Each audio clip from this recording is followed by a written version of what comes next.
Chapter 151, Head Hunting. Sometime later, they were standing in front of a makeshift cabin. Just like Changing Star's patchwork dwelling, the cabin was constructed out of mismatched stone blocks that had been scavenged from the ruins. It was reinforced with monster hides here and there, and seemed to be built slightly better than the rest of the hovels in the outer settlement. There was a large bestial skull hung above the door, its thick forehead split apart by a devastating strike of some sharp weapon. Glancing at the skull, Nephis took a step forward and knocked on the door. However, no response followed. Sunny sighed. Maybe she's not home. Instead of an answer, Changing Star frowned and banged on the door with her fist. The first strike was somewhat gentle, but by the last, the bestial skull was on the verge of flying off the wall. A sleepy and irritated voice sounded from the inside. "I swear to gods, whoever you are, you'd better be a nightmare creature." A few moments later, Sunny heard the sound of footsteps approaching the door. Before it opened, though, Nephis suddenly spoke. "Sunny, turn away." Hearing a strange urgency in her voice, he scowled and did as she had asked. "Your shadow, too. What is going on? Are we expecting trouble?" As he was staring away from the cabin, the creaking of wood informed him that the door was flung open. "Who the hell is? Oh, it's you." He swore he could hear Neff's teeth grinding against each other. A few seconds later, Changing Star spoke, her tone especially flat. "Put on a memory, Effie, please." Wait, what? Why would she? Oh. When he was finally allowed to turn back, the last glimmers of ethereal light were yet to disappear from the fabric of Effie's provocatively short chiton. She wasn't wearing anything underneath either. Here. Better? The huntress was exactly the same as the last time he had seen her, tall, strong, and brimming with vitality. Without the bronze cuirass with leather terrages, as well as other elements of the archaic armor, even more of Hugh Dewey olive skin could be seen. "So, you guys are back together, huh? Judging by how clean and shiny the other two look, I'm guessing that their stay in the castle was pleasant." Sunny glanced at Cassie, then said in a reserved tone, "Not particularly. Just like you said, the ambiance there is well an acquired taste, I guess." Effie grinned. "Well said. Anyway, how can I help you?" Changing Star motioned at the door. "Can we come inside?" The unruly huntress glanced back, then shrugged. "Sure, why not?" Inside, the cabin was small and cozy. One of its corners was occupied by a large pile of furs that served Effie as a bed. At first glance, it didn't seem that lavish, but once it hit Sunny that each of the furs had come from the corpse of a nightmare creature, he quickly changed his mind. That was probably the most extravagant thing he had ever seen. Also, one could only imagine what went on between those furs. Pure thoughts, Sunny. Focus. There was also a fireplace, a table with a single wooden chair, and a pair of sturdy chests. The rest of the space was occupied by various curios that the huntress had scavenged from the ruins over the years. There was no particular logic to this opulent collection except for the fact that each object had once caught her fancy for this reason or that. After the three of them were seated, Effie returned to her pile of furs, wrapped herself in one of them, and asked, "So what's so important that you had to come and wake me up this early in the morning?" "Early in the morning. It's already noon." Nephis lingered for a few moments, then said, "You haven't hunted since the day we met, right?" Effie yawned, then said in a languid tone, "Nope, I'll go back into the ruins once my food runs out. Which will be in a day or two, I think." "What? How?" The amount of meat she had butchered off those monsters was enough to feed a person for a couple of months. It was all gone already. Just how much did the vigorous huntress eat? Changing Star nodded. "When you do, come with us. Be our pathfinder." Well, she certainly doesn't beat around the bush. For some reason, Sunny had not expected Neff to be this direct. He had always imagined this conversation taking much longer before getting to its real purpose. Effie stared at them, then threw her head back and laughed out loud. "Ah, that's a good one. Do you want me to be your nanny too?" When her laughter died down, she shook her head and said, "No offense, kids, but you have just arrived in the Dark City. You are as green as it gets. Best hunters out here wanted me to become a part of their party, and I refused them all. Do you know why?" Neff nodded with a serious expression. Most hunting parties share the spoils of their hunts. Each hunter keeps a part to eat and sells the rest to the people in the slum. But because of your flaw, you can't allow yourself to do the same. You need all the sustenance a hunt can provide. The more partners you have, the lesser your share will become. So you hunt alone and never sell the meat of your prey, just their hides. Effie smiled. I see someone has been doing their homework. Changing Star tilted her head a little and, not paying any attention to the irony in those words, continued. We can solve that problem by… However, the solitary huntress interrupted her. Stop. Good guess. But you are wrong. That is not why I refused all those hunters. Nephis blinked, surprised. After a long pause, she asked, a hint of confusion in her voice. Then why? The smile disappeared from Effie's face. Because they are weak. Every one of them is weak. Even the most successful of them are. And do you know why? Something dark gleamed in her hazel eyes.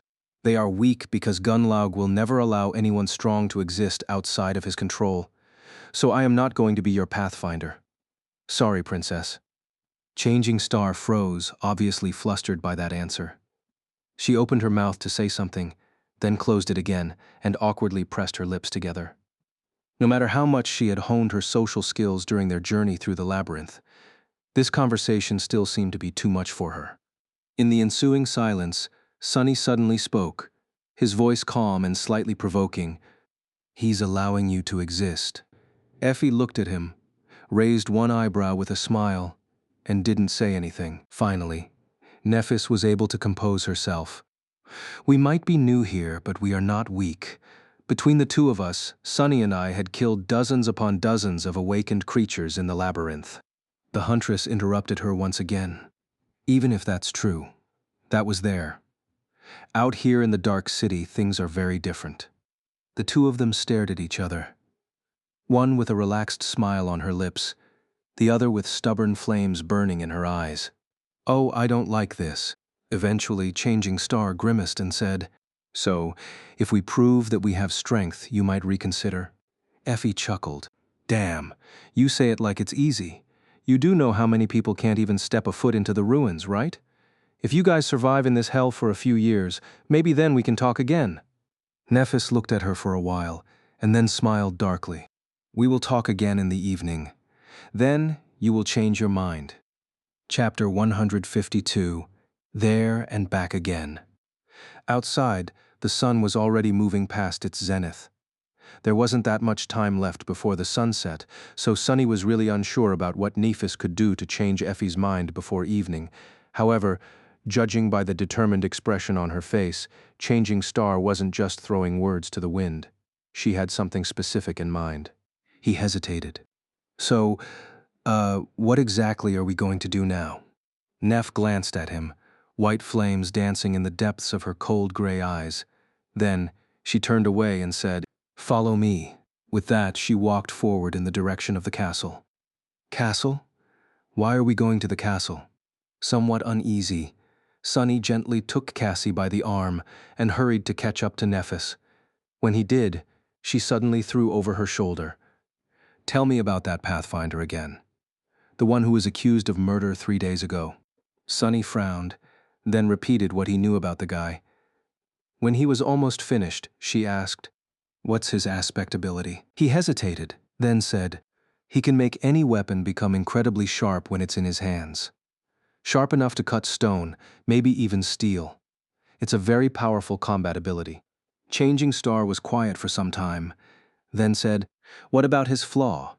Sunny shook his head. That I have no idea about. People are very protective of their flaws, you know. Not everyone goes around telling everyone about their greatest vulnerability like that lunatic Effie. Cassie, who seemed to be very protective of him today, decided to support this claim. Sunny is right, Neff. We don't even know what his own flaw is, remember? Sunny almost stumbled and had to try very hard to not let any emotion show on his face. Cassie was right, of course. While Changing Star and she had shared their flaws with him, Sunny never reciprocated the gesture for obvious reasons. That is true, but can we not talk about that? Nephis silently nodded and didn't comment on it further. It seemed as though her mind was on something else. Phew. Soon, they scaled the magnificent stairs and were approaching the gates of the castle. Sunny was growing increasingly nervous about Neff's intentions. What is her plan exactly? Neff? What do you need us to do? She shrugged, then said in her usual indifferent tone, You don't really need to do anything. Just follow me and try to look, virtuous. Look virtuous? What is that supposed to mean? The guards standing watch in front of the gates blocked their path with contemptuous and suggestive looks in their eyes. Contempt was directed toward Sunny, while the rest was directed toward the girls, of course. Stop. What business do you have in the Bright Castle? Want to pay the tribute? Or maybe want to get paid instead, if you know what I mean. Both of them laughed, making Sunny's blood boil. Nephis looked at them with a calm expression, then said, I want to go inside, but I'm not going to pay tribute. The laughter suddenly stopped. The guards looked at them with a bit of amusement, a harsh and dangerous light finding its way into their eyes. Have you lost your mind, wench? Why are you here if you're not going to pay tribute? Stop wasting our time. Changing Star stared at them with no emotion whatsoever showing on her beautiful ivory face. Then, she said evenly, I'm here to invoke the right of challenge. For a few seconds, everyone stayed silent. Sunny's heart was beating like a wild beast in his chest. Mad, she has gone mad. But no, Changing Star was not mad. Although Sunny liked to joke inwardly about how crazy Nephis was, she was anything but. In fact, her ability to remain cool-headed and rational in any situation was one of the main reasons that made her so dangerous, which meant that there was some opportunity she saw here that he didn't. At least he hoped that this was the case. Meanwhile, one of the guards frowned. Stop joking around, little girl. Shut your mouth and get lost if you want to live. Neff didn't move. Instead, she said, I'm not joking. The other guard stared at her, then shook his head. Those slum rats have really all gone crazy, huh? I thought that this recent show would teach them a lesson, but it seems as though it did not. He sneered. Listen, lass. The right of challenge is not a laughing matter. It's a fight to the death. No one is going to go easy on you just because you have a pretty face. Do you understand? Changing Star simply nodded. The guard waited for a while, looking at her tall figure and the crude tunic that she wore. Then, he grimaced. I guess we'll have some entertainment today. Ugh, such a shame. With your looks, you could have lived in the castle without ever even needing to pay the tribute. Shaking his head, he turned around and gestured for the three of them to follow. The other guard stayed behind, a bewildered and darkly excited expression on his face. With the sound of the rusty chains swinging in the wind invading their ears, Sunny, Nephis, and Cassie passed beneath the hanging skulls and entered the castle. Inside, everything was exactly the same. Even Harper was still sitting behind his opulent desk, writing something on a piece of parchment. Hearing the sound of footsteps, he raised his head and threw a furtive glance in their direction. An expression of confused surprise appeared in his eyes. Sunless and Cassia, what are you guys doing back here? Sunny felt the desire to palm his face. When he had said to the gaunt young man that they might see each other in the future, he certainly did not mean that that future would be on the same damn day. Not knowing about the thoughts raging in his head, Harper smiled. Oh, did you guys get lucky and come into some shards? Back already to pay the tribute?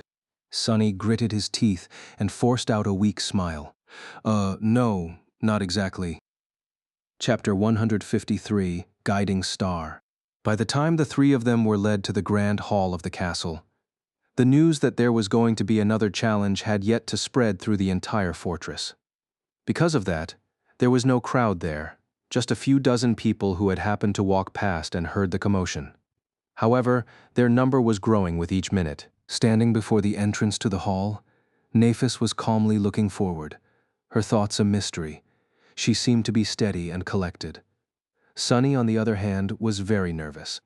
Just what was Changing Star planning? Glancing around to make sure that no one could eavesdrop on their conversation, he leaned to her and whispered, You're not really going to fight one of Gunlaug's lieutenants, are you? Because that would be suicide. No matter how talented and strong Neff was, she couldn't hope to win against someone like that, at least not before absorbing enough soul shards to even the odds at least a little. Those people had not gotten to where they were by pure accident, too. They had talents of their own. Nephis didn't turn her head and simply said, "The walls have ears." Sonny gritted his teeth and was about to retort. At that moment, the guard that had led them inside appeared from the grand hall, threw a dark look at them, and spat, "Come on in, fools." Changing Star simply walked forward, leaving Sonny and Cassie no choice but to follow. Inside the hall, a small crowd of people was staring at the entrance. When they saw Nephis, a wave of confused whispers ran through their ranks. "Who is that? Never seen her before. There's something strange about that girl." The whole situation was much less ostentatious and theatrical than that on the day of Jubei's death. Most of the lieutenants weren't even here, not to mention the Bright Lord himself. Only the leader of hunters, Gemma, was sitting on the steps leading up to the empty white throne. On his face there was a slightly sullen expression. To Sonny's relief, Harus was nowhere to be seen. When the guard led the three of them inside, Gemma raised his head and glanced in their direction with a frown. "Did I hear it correctly? One of you three wants to invoke the right of challenge?" Nephis took a step forward, looked him right in the eyes, and answered in her usual indifferent voice, "I do." Her calmness was in direct contradiction with the heavy meaning behind those words. It was the polar opposite of the impassioned, scornful, furious speech of condemnation that Jubei had given in this hall 3 days ago. The confused frown on Gemma's face deepened. "You do know what that means, right, little girl?" She continued to stare at him, without showing any sign of fear, then repeated, "I do." The tall hunter sighed. "Listen, it is indeed true that anyone has the right to invoke the right of challenge, but throwing your life away is a really stupid thing to do. I'm sure that you had to suffer a lot to make it this far. Everyone here did, pretty much. So how about you think about it some more and reconsider?" His voice wasn't unfriendly. In fact, it seemed sincere, as though Gunlaug's lieutenant really did not want to see her die for no reason. However, his words fell on deaf ears. Neff just tilted her head a little and said, "No need." Gemma sighed again, then shook his head. "Fine. Have it your way then. Who are you here to accuse?" Sonny already had the idea. That's why he wasn't surprised to hear her next words. "I am here to accuse the Pathfinder known as Andel." Andel was the person whose crime had led to Jubei's challenge and then death. As another wave of whispers rose from the crowd, Gemma blinked. With an unhappy scowl on his face, he said, "As I've told the last time, I am the leader of both hunters and pathfinders. Any crime they commit while performing their duties is my crime, so I will be the one to answer for it. Are you sure you want to challenge me, kid?" Sonny held his breath, knowing that Neff's next words would decide their fates.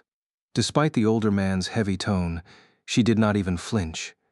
However, she did pierce him with a cold gaze, then slowly shook her head. "I am not here to accuse him of murdering the young man from the outer settlement. I'm here to accuse him of theft. Andel has lost a considerable amount of soul shards while gambling, but refused to pay. That is stealing. Since it was done on his private time and not while performing any official duties, you have nothing to do with it." Gemma stared at her, a bewildered look written clearly on his face. Sonny was doing the same. Well, that was unexpected. Kind of ingenious, actually. Who knew Neff can be so crafty? By shifting the accusation from a crime committed during a hunt to a misdemeanor that had nothing to do with Andel's role as a pathfinder, she effectively prevented any of the lieutenants from fighting on his behalf, at least if they remained true to their claim of being just. But was a seasoned pathfinder any less of a threat than one of Gunlaug's proxies? And would Gemma even allow a challenge like that to proceed? As though responding to his questions, the tall hunter raised his eyebrows and said in disbelief, "What? A gambling debt? You want to... Did Aiko send you?" Nephis shook her head again. "No, I've never even met her." Everyone in the grand hall looked at her as though she was insane. The charismatic lieutenant was no exception. With some exasperation finding its way into his voice, he asked, "If you don't even know the person Andel owes the shards, why are you here challenging him on her behalf?" Neff simply shrugged. Do I need to personally know the victim of the crime to punish the criminal? Gemma stared, clearly finding the whole situation ridiculous. It's just a gambling debt. I can pay the shards myself, and we all can. However, Changing Star interrupted him. Her voice was still inexplicably calm and even. It's not about shards. It's about justice and law. After all, the law is our only guiding star in this dark world. Without its light, there's only darkness. Her words echoed in the grand hall and put a grim expression on Gemma's face. By repeating what Gunlaug had said here a few days prior, she left him with little choice but to satisfy the request for a challenge. After all, going against it would be tantamount to going against the Bright Lord's will. How devious. Did she learn that from me? The hunter looked away with regret, remained silent for some time, and then said to one of the guards in a dark tone, "Go and bring Andel here. Tell that bastard that after he kills this stupid girl, he and I will have a long conversation about his life choices." Then he glanced at Neff and said, "And you say your goodbyes and prepare for battle. Oh, right. What is your name? Tell us. That way you will at least be remembered." Looking him right in the eyes, Nephis stayed quiet for a bit, and then answered. Her clear voice resounded loudly in the grand hall. "I am Changing Star of the Immortal Flame Clan." Suddenly, everything became silent. Chapter 154, Light of the Seven. Everyone grew quiet. Even Gemma seemed to be slightly stunned by that proclamation. The only person to not react to it at all was Castor, who had entered the grand hall a bit earlier and was now standing by one of the walls, watching Nephis with a complex expression. Her full name was shocking to hear for two entirely different, but equally earth-shattering reasons. Firstly, she had called herself not by a human name, but by a true one. In the entire history of human civilization, only a handful of awakened had managed to earn a true name in their first nightmare. Needless to say, none of them was among the 1,000 sleepers currently trapped on the Forgotten Shore. Even Gunlaug himself did not have one. But Nephis did. And Sunny too, of course. But no one had to know that. Secondly, she had announced herself to be a legacy, and not just any legacy at that, but one from the legendary Immortal Flame Clan. A clan that had been responsible for propelling the entire human species forward, not once but twice, first by helping conquer the second nightmare, then the third. A combination of these facts was enough to set off a metaphorical explosion in the middle of the dark city. If this was true, then she could be considered to be an almost messianic existence here on the Forgotten Shore. Suddenly, the calmness with which she dared to challenge a fearsome pathfinder to a battle to the death did not seem that strange.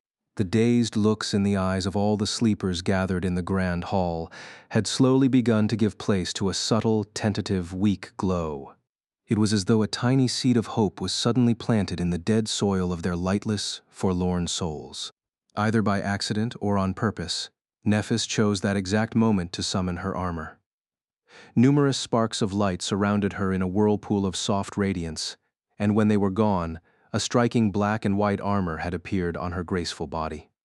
Everyone's eyes were immediately glued to the symbol on its breastplate.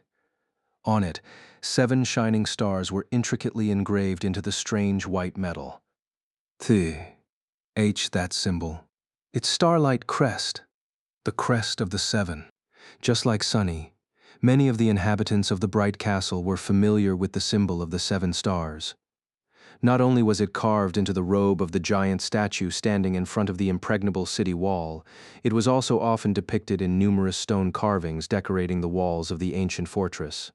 It seemed to represent the 7 heroes that had once vowed to vanquish the darkness consuming this cursed land and lead its people back into the light. Sunny felt cold sweat running down his spine. What is she doing? Is it all a coincidence, or did Nephis plan everything? Does she not understand how these fools will react to such theatrics? If they get the wrong idea and start running their mouths about how she is some sort of a heavenly savior, Gunlaug will soon come knocking on our doors. What did Neph say? Just follow her lead and try to look virtuous? Sunny stared at her back, stumped. How would he even do that? There had never been a single drop of virtue in his entire body. Meanwhile, Gemma had finally managed to compose himself and threw an evaluating look at Changing Star. If there had been nothing but neglect and disregard in his eyes before, now there was a hint of dark wariness in them. Slowly, the leader of hunters smiled. "Ah, in that case, nice to meet you. I must say, it's a very impressive name you have there. Makes one wonder where it came from." The implication behind these words was easy to understand. Gemma was insinuating that Nephis was lying. It seemed as though this insinuation had removed a veil from everyone's eyes. Most people quickly lost their wistful expressions, once again looking at her either somberly or with dark anticipation. Only now, there were also hints of mocking disdain on some of their faces. And yet, several of them were still staring at her with expressions full of hesitant, timid faith. Changing Star did not react to any of that in any way. She simply remained calm and indifferent, as though she existed slightly apart from the dirt and despair of this world. Soon, Andel the Pathfinder was led into the grand hall. The Pathfinder was of average height and solid build, with menacing blue eyes and a sharp jaw. His head was shaved on the sides, with the remaining hair weaved into a short braid. He appeared to be slightly older than the rest of the sleepers gathered in the grand hall, with the exception of Gemma himself. Andel was probably around 24 years old. He looked like a skilled, seasoned, and ruthless fighter. Every Pathfinder was nothing less than an elite among elites, and he was no exception. Even those who hated Andel stared at him with fear and respect, even veneration. Entering the hall, Andel threw a dark look at Nephis and walked forward to the base of the steps leading to the white throne. There he stopped and bowed, showing his respect to the leader of hunters. "I'm here." Gemma stared at him with an irritated, contemptuous expression, and then sighed. "You know why I've summoned you?" The Pathfinder smirked. "Some wench wants to challenge me? Good. I was very sad to let Harris have all the fun last time." Several angry whispers sounded from the crowd, but no one dared to reveal their hatred toward the arrogant murderer openly. The corner of Gemma's mouth turned downward. He remained silent for some time, and then said in a dangerous tone, "Fun? Did you say fun? Well, Andel, if you lacked excitement in your life, you should have just told me. How about this? After you kill that girl, I will show you what real fun is." With that, he gestured to the guards that the fight could begin. Andel frowned a little, but then turned around with a dark smile on his lips. Sunny and Cassie were led to the side, where they joined the crowd of spectating sleepers. By that point, there was a considerable amount of them gathered in the grand hall. Everyone looked at the fearsome Pathfinder and Nephis with a mix of tension and anticipation. Some were here just to see a macabre show, waiting with excitement for blood to flow. To them, it didn't matter who lived and who died, although none believed that the girl from the outer settlement had any chance of surviving in a duel against the experienced Pathfinder. Others wanted to see Andel punished for his crimes, but even these people seemed to believe that Neph was doomed to die. They just hoped that she would manage to make the bastard bleed a little before she did. Perhaps only Sunny, Cassie, and Castor knew that the result of this fight was not as predictable as everyone seemed to think. Not wasting any time, Andel summoned his weapon and walked toward Changing Star. In his hand, a vicious, crudely forged falchion suddenly gleamed with polished luster, its edge turning sharper than that of a razor. With a shudder, Sunny realized that not even the Starlight Legion armor would stop such a blade. The Pathfinder's movements were soft and deceptive, betraying years of experience in bloody battles against both nightmare creatures and humans. The dark smile had never left his lips, and there was bloodlust burning in his eyes. After years spent hunting monsters, he looked like a monster himself. However, Nephis just stood there calmly and watched him approach, not even trying to summon her sword. What is she doing? Trying to mimic Harus? When the distance between them shortened to that of only several steps, everyone held their breaths.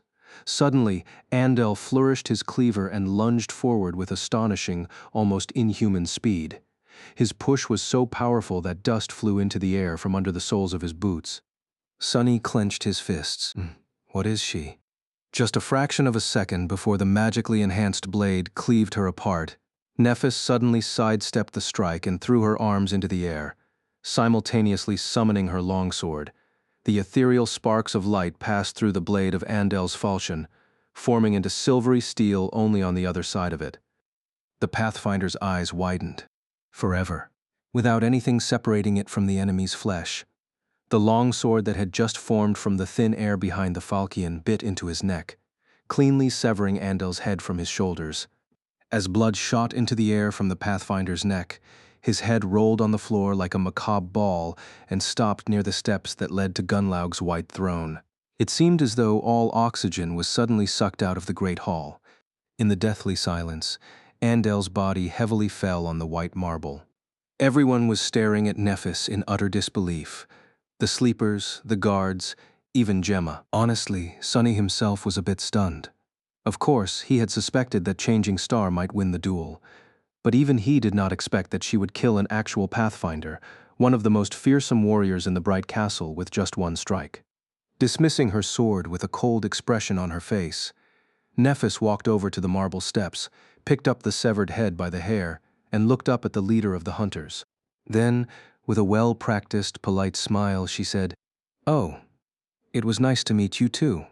Chapter 155, First Recruits. The blood was still dripping from Andel's severed head when they left the castle. Nephis was holding it by the hair, her face as indifferent as always. It seemed as though carrying human heads was not even something worthy of changing facial expressions. Suddenly, Sonny saw Changing Star in a new light.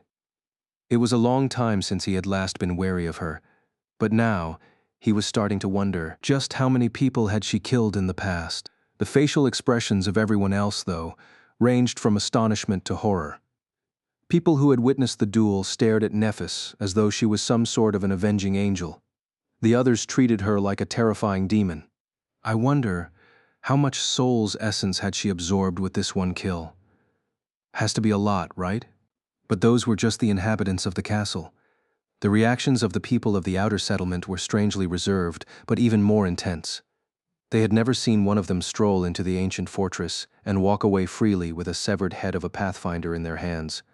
Now all of them were watching silently, an inexorable, dark, sweltering emotion burning in their eyes. All of it made Sonny very uncomfortable. He wasn't sure if Nephis knew what kind of a storm her stunt had evoked in the hearts of these people. That sort of emotion was dangerous and almost impossible to control. If she didn't know, things could turn really bad really quickly. But it was even worse if she did, and had done it on purpose. Was Neph really capable of such ingenious and effective manipulation? Was this her plan all along? Sonny wasn't sure that he knew this side of Changing Star. Come to think of it, he didn't really know that much about her at all. Consumed by these doubts, Sonny didn't even notice that they were already in front of Effie's cabin. He glanced at the sky, only to see the sun hiding behind the ominous silhouette of the crimson spire. It was evening, just like Nephis had promised. Scary, the unruly huntress opened the door before they even knocked, a hint of irritation in her eyes. What's with all the commotion? Can't a girl spend a day in... Noticing the three of them, she froze. Without so much as batting an eye, Nephis simply threw Andel's head to Effie's feet and asked, "Can we talk now?" Looking down at the macabre present, the huntress narrowed her eyes, her face darkened. A few moments later, she glanced up and said in a grim voice, "Come inside." As soon as the door closed behind them, Effie asked in a furious whisper, "What the hell have you done, princess?" Nephis tilted her head and slightly frowned. Then, she said with a hint of sincere confusion in her voice, "You wanted me to prove my strength, did you not?" The huntress stared at her in disbelief. Misunderstanding her silence, Neph blinked, then added, "Oh, that head belonged to... I know whose head it is. Where did you get it?" Sonny sighed and slumped heavily on one of the sturdy chests. Then he forced out a dark smile and said, "Oh, by the way, you might be the last human in the Dark City to learn this, but standing right in front of you is none other than Changing Star of the Immortal Flame Clan, the champion of justice. She just walked into the castle, challenged the bastard, and killed him with one strike of her sword, right under everyone's eyes. By now this must be the only thing people are talking about." His tone lacked any kind of amusement. If anything, it seemed as though Sonny was just barely stopping himself from cursing out loud. Why did trouble have to follow him everywhere he went? While Neff and Cassie were anxiously waiting for Effie's response, Sonny just stared at his shadow, hoping to find some sympathy. Sadly, there wasn't any to be found. The shadow was just staring back at him, full of jubilant gloating. Effie, meanwhile, blinked a couple of times and looked at them with a strange expression. "That's right. Run while you can." Then, she threw her head back and laughed out loud. Oh gods, did you really? This is priceless. I wish I'd seen their faces." Sonny watched her with his mouth wide open. That was not the reaction he had been expecting. Crazy. They're all crazy. I'm surrounded by crazy people. When Effie finished laughing, she glanced at Changing Star with a dark but gleeful expression. "All right, you have proven your point. But there's something you should know. Back when I refused to join the host, Gunlog made it clear that if he can't have me, no one else will. Ever since, any group that dared to invite me to join them ended up regretting their decision. By hiring me as a guide, you will be putting yourself in his crosshairs. Are you sure you want to do this?" So there was more to her story. No wonder she was so solitary. In the ensuing silence, Sonny was the first one to speak. His voice sounded bitter and dejected. "I mean, it's a bit late to worry about that, don't you think?" The next morning they were preparing to go on a hunt. A small crowd of slum dwellers gathered around to see them off, their dark eyes burning with a strange mix of hope and anguish. By now, the story of Changing Star's clever ruse and heroic battle against villainous Pathfinder Andal had already flown all over the place, growing more and more unbelievable with each retelling. Now these people came to witness her with their own eyes. They were especially interested in the Starlight Legion armor and the symbol engraved on its breastplate.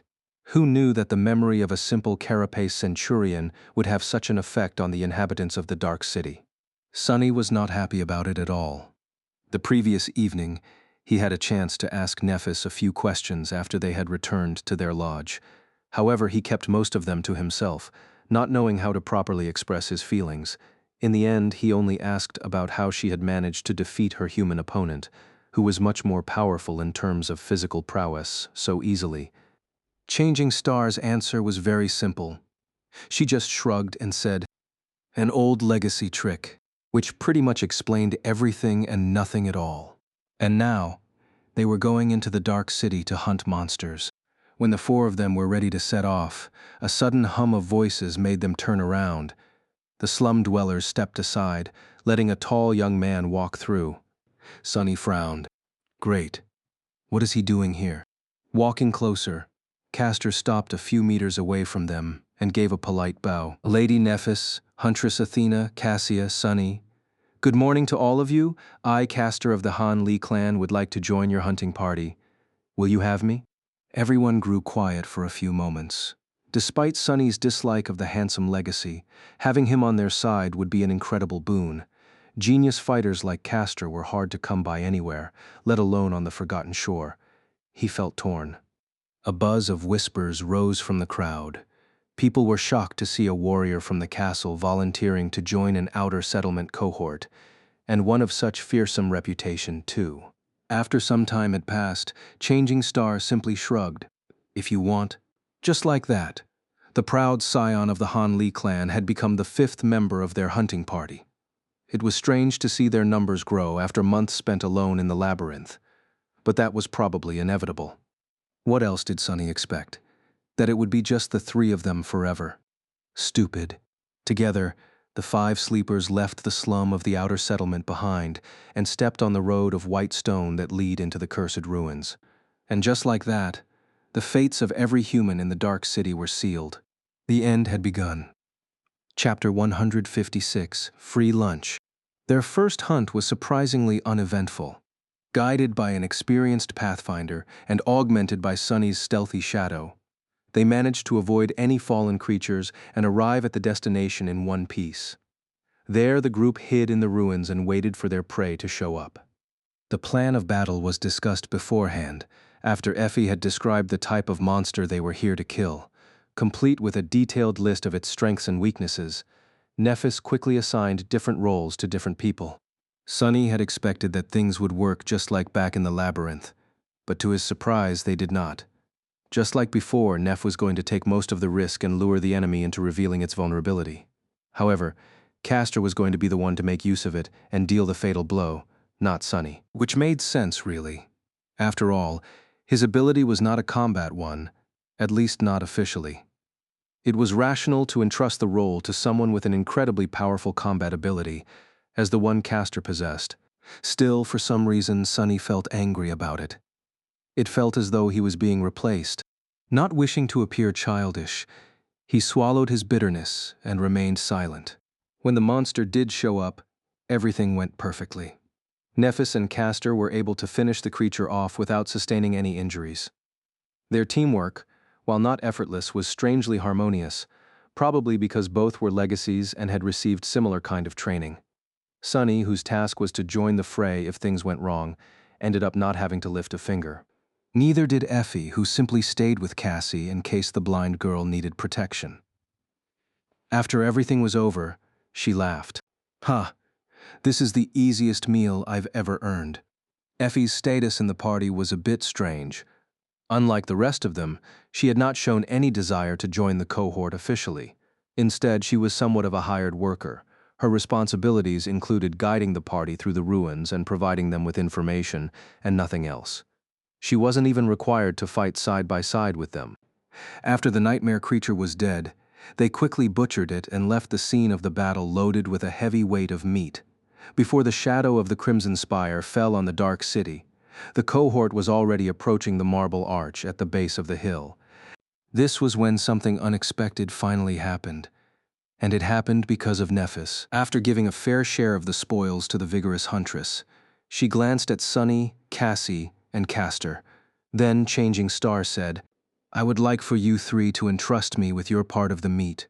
"What? What is that about?" Before Sunny had an opportunity to ask a question, Cassie already smiled and said, "Of course, Neph." Castor did not linger either. With a small bow, he nodded. "As you wish, Lady Nephis." Sunny gritted his teeth. After that, he would have looked like a complete jerk if he were to start interrogating her, especially because, technically, he had not done anything except for lending his shadow to Effie. Nephis and Castor were the ones who had actually risked their lives. "Fine." Nephis gave them a nod and continued walking up the white road. When they returned to the outer settlement, she separated the remaining share of monster meat into two parts. One, much smaller part, she handed to Cassie. The other, incomparably larger part, she simply placed on the white stones in front of their lodge. Effie looked at the whole process with curiosity. So did the slum dwellers who had gathered to welcome them back. Sunny frowned. "What are you doing?" Changing Star glanced at him, and then gestured to the small bundle of meat in Cassie's hands. "This is for us to sustain ourselves. We will eat that meat until our next hunt." Somebody from the crowd shouted, "What about the rest? Are you selling it? What is your price?" It was customary for the outer settlement hunters to sell some of their spoils. That was how people here fed themselves. The meat could be exchanged for items, services, or, in very rare cases, actual shards. Neph turned to the people who had gathered around and looked at them with a frown. When everyone grew quiet, she said in a cold tone, "My hunting party will not be selling any meat. Ever." Before anyone had time to react, dismayed by that answer, she took a step to the side, gestured to the large pile of meat, and said, "Instead, we will be giving it away for free." A dead silence hung above the edge of the outer settlement. The slum dwellers who had come to catch a glimpse of Changing Star or in hope of procuring some food were all looking at Nephis with a dark mix of mistrust, disbelief, and suspicion. After a while, someone shouted, "What trick are you trying to play? People here are hungry, Changing Star. Shame on you." Nephis crossed her arm, furrowed her brow, and answered, "There is no trick. Everyone is free to take a small share of the meat to fill their stomach." The young man who had accused her before laughed. "Why would you just hand it out for free? Do you think that we're fools?" Sunny was being tormented by the same question. He often joked about Neph's foolish nobility, but he also knew that she wasn't really stupid. She always had a reason for everything she did. even if those reasons sometimes seemed insane to him. Lately, he even started to suspect that Neff was much more cynical and pragmatic than he had ever given her credit for. It's just that her version of cynicism was very different from his own. What was she doing? Meanwhile, Nephis pierced the shouter with a cold look, scowled, and said, a hint of anger in her voice, "Why? Am I not a human? Are you not humans? Does a human need a reason to help others of her kind in this cursed place?" She took a step forward and looked at the gathered people, making them shiver under her heavy gaze. Shame on me? No. Shame on you all for forgetting who you are. We are people, not beasts. In the real world or in the dream realm, this is who we are. Her words echoed above the white stones, mixing with the howling wind. Now come forward and take some food if you're hungry. The slum dwellers were still not convinced. However, their hunger was stronger than their wariness. Soon the first of them stepped forward, tentatively took a small strip of meat, threw a furtive glance at Nephis, and then hurriedly walked away. When the others saw that nothing happened to him, they became braver. Young men and women dressed in rags formed a messy line. One by one they came forward, received their tiny piece of meat, and then disappeared with haste, afraid that it will be taken back. Slowly, a new kind of light appeared on their faces. It was the same timid, weak emotion that Sunny had noticed in the eyes of the castle inhabitants after Neff had announced her name. It was something that precipitated hope, or maybe faith. With a dark expression on his face, Sunny looked up at the tiny silhouettes of guards observing them from the walls of the magnificent fortress. Nephis was right when she said that they were all still people. However, she was wrong about everything else, because people were much worse than beasts. He did not like what was happening at all. Chapter 157, Wind of Change. After that day, things moved with a speed that left Sunny disoriented. It was as though he was being pulled forward by an overpowering current, helpless to slow down or change direction. Before he could react to one change, another would happen, making him feel like he was losing control. Everything was happening so fast that he found it difficult to adjust. It was hard not to fear that, eventually, he would simply be left behind. After that first hunt where Nephis had chosen to give most of the spoils away, she led them on several more. Not all of those hunts went as smoothly, but they did manage to return victorious, if a little battered. Every time she paid Effie her share of the meat, took a small amount for them to consume, and gave the rest to the people of the outer settlement free of charge. Because of how little their own share was, the group was forced to hunt every other day instead of once or twice a month. Sunny did not understand at all why they were taking on all that unnecessary risk, provided he wasn't exposed to many risks himself. Apart from a couple of short battles where Neff and Castor ended up requiring some backup, he spent most of his time with Effie, serving as her scout and slowly learning the ins and outs of the Dark City from her. With the well of knowledge that the unruly huntress possessed and his nimble shadow, the party rarely met anything they weren't ready to face. This gave them an incredible advantage over all other hunting parties of the outer settlement, and even some of Gunlog's own. Soon, their flawless and intense track record earned the cohort reputation and renown. They weren't seen as newcomers anymore. Instead, people considered them to be nothing short of the strongest hunters in the slum. Many even believed that Changing Star and her people were in no way inferior to the hunters of the Bright Castle. Nephis herself was known to be a fearsome fighter ever since her dramatic duel with Andel. Effie had the reputation as one of the outer settlement's best from a long time ago. Handsome and capable Castor quickly won respect and adoration thanks to his amiable personality, noble bearing, and skill. The three of them were considered to be the core of the party, with Cassie and Sunny existing somewhere on the periphery. People loved Cassie because Neff had entrusted her with the responsibility of handing out the free meat, and also because it was nearly impossible not to love this sweet, exquisitely beautiful, and tragic girl. For most of the slum dwellers, she was the welcoming face of the cohort. Sunny, on the other hand, no one really paid him any attention. With no valiant feats of vanquishing monsters of the Dark City under his belt, most considered him to be a mere support member of the party, inconsequential at best, a charity case at worst. If they even remembered his existence. Sunny was simultaneously happy to live in obscurity and secretly infuriated by this lack of recognition. It was good that no one suspected how powerful he really was, and yet watching everyone fall over themselves in Castor's presence while completely ignoring his own made Sunny want to kill something, or someone. Especially because, due to the tactical composition of the cohort, Naphis spent most of her time with the handsome Legacy. They seemed to work especially well together. When this frustration threatened to overwhelm Sunny, he would go away, find a quiet corner, and train his Katas until every muscle in his body hurt. Usually the whistle of the Midnight Shard's blade cutting air was enough to calm him. He trained his swordsmanship day after day, finding strange comfort in it.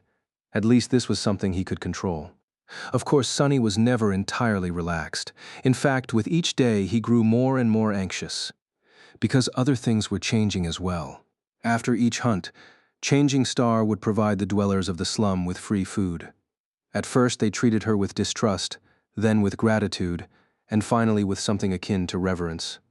The strange light that Sunny had noticed in their eyes after that first time was slowly growing brighter and brighter.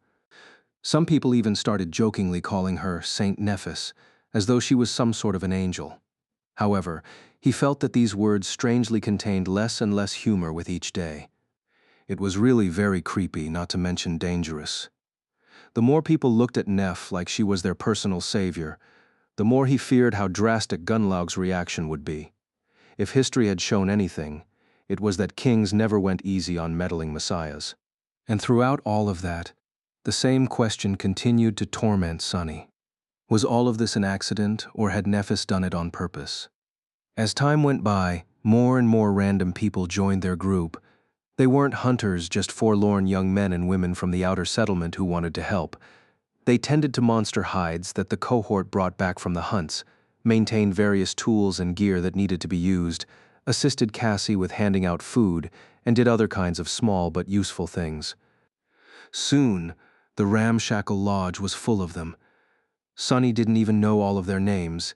It seemed as though every day someone new would appear, acting as if they had always been a part of the group. What's worse, not all of them seemed to know who he was either. No once and not twice.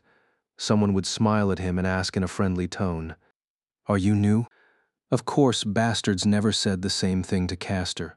Sunny felt like he was slowly becoming a stranger in his own home.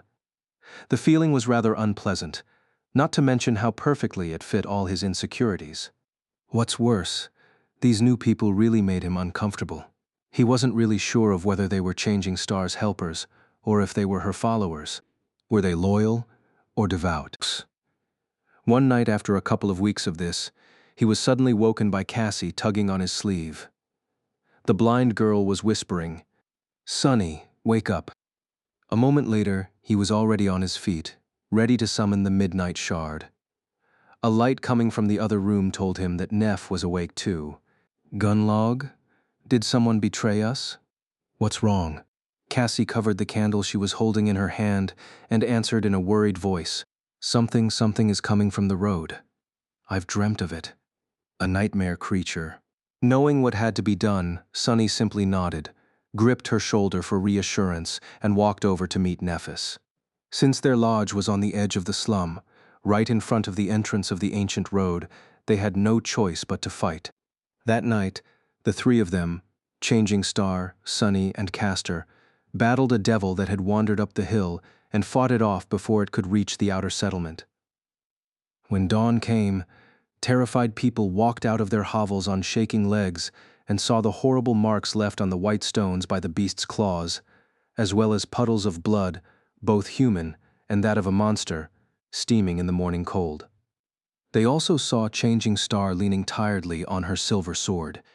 Sunny, who was sitting with his back against the wall of the lodge and breathing heavily, was looking at her, too. Back when he was describing to Nephis why Gunlaug could never be defeated, he had told her that every facet of life here was under his control.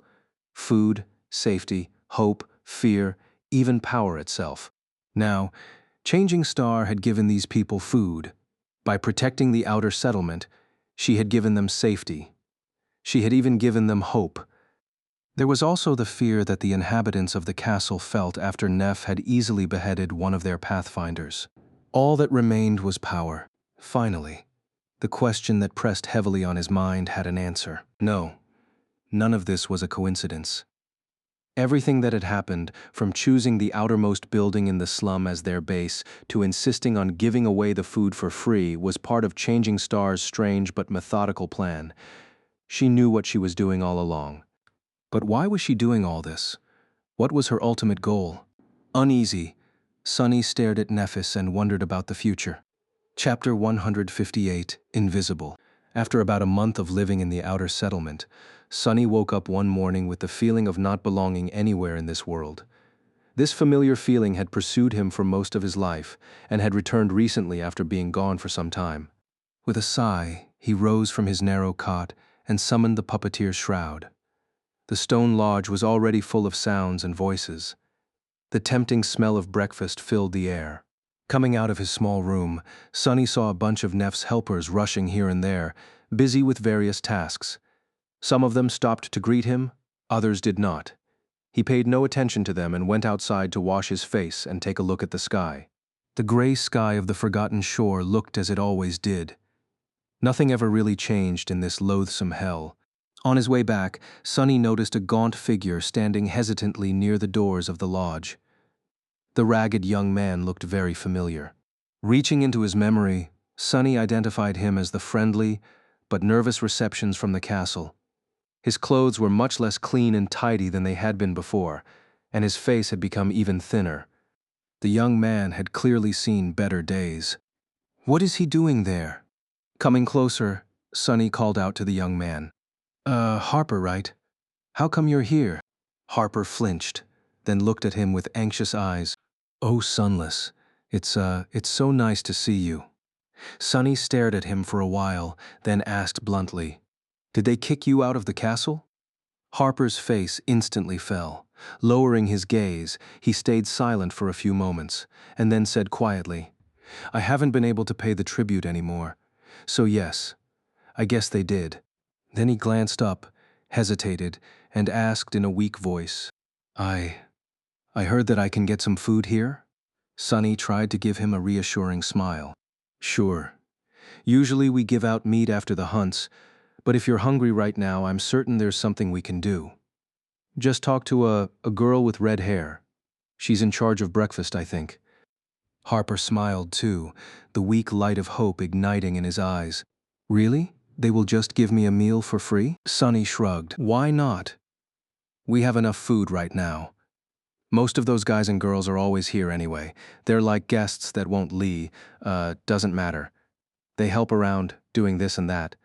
To express their gratitude, I guess. If you feel guilty just eating for free, ask them for some chore. This might not be the bright castle, but you'll see that life here can be not bad as well." Guiding the gaunt young man inside, Sunny directed him toward the kitchen and sighed. Even castle dwellers were now coming to their lodge. If this went on, he would have to share his room with some random stranger. What a joke. Entering the main hall, he noticed Nephis and Castor standing near the window, discussing the approaching hunt. This morning, there were several hunters from other parties surrounding them. The cohort had been planning a big joint hunt for a while now, and today was the day. Did they just start without me? Hiding his discontent, Sunny walked over to the group of hunters and greeted them. Castor smiled at him, while Nephis simply nodded. The other hunters glanced at the new arrival and didn't pay him much attention. Fools, if you knew who stands before you.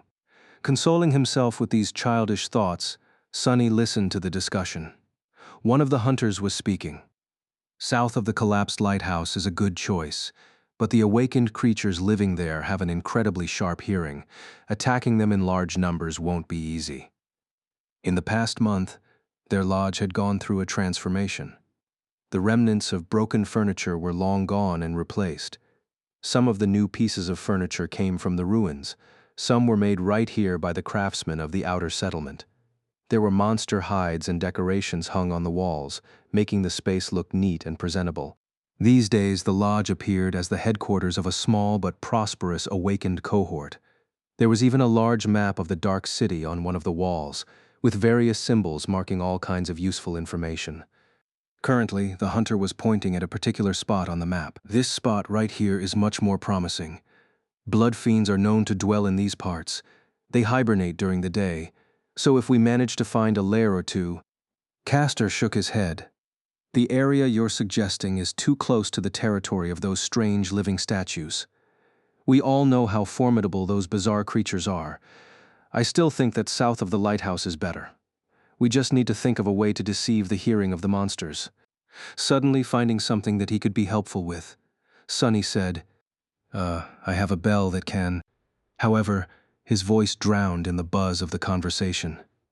No one paid attention to his words. Embarrassed, Sonny inhaled deeply, waited for a few seconds, and spoke again. Actually, we can use one of my 2 sound-producing memories to. But right at that moment, Castor seemed to come up with a brilliant idea. Everyone listened to him, turning their backs to Sonny. It was as though he was completely invisible. What's even the damn point? Sonny stood there for a minute or two, feeling awkward, angry, and utterly stupid. Then he simply turned around and walked away. Finding his way to the roof of the lodge, he climbed on top of the second-story addition and sat there, solemnly watching as the sun slowly climbed up. After a while, Sonny sighed and closed his eyes, letting the shadow slip back into the building. Just as he had expected, no one even noticed his absence.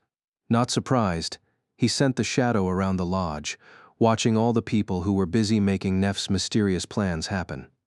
Everyone seemed full of energy, enthusiasm, and a sense of belonging. Why was he the only one who couldn't fit in? Even that guy from the castle, Harper, had already found some friends. He was currently helping the red-haired girl who was in charge of breakfast wash the dishes. Sonny frowned. Something wasn't quite right with Harper. He couldn't put his finger on it, but the gaunt young man seemed a little off. Somehow, forgetting all about his bad mood, Sonny concentrated on watching the timid sleeper. Harper seemed to do just what any newcomer would do, helping people, learning their names, and asking questions about how things worked in the Changing Stars party. It seemed as though he wanted very badly to stay in the lodge and become useful, which was understandable. But something was wrong. Sonny's suspicions were confirmed when, about an hour later, Harper left the lodge and went back into the slum.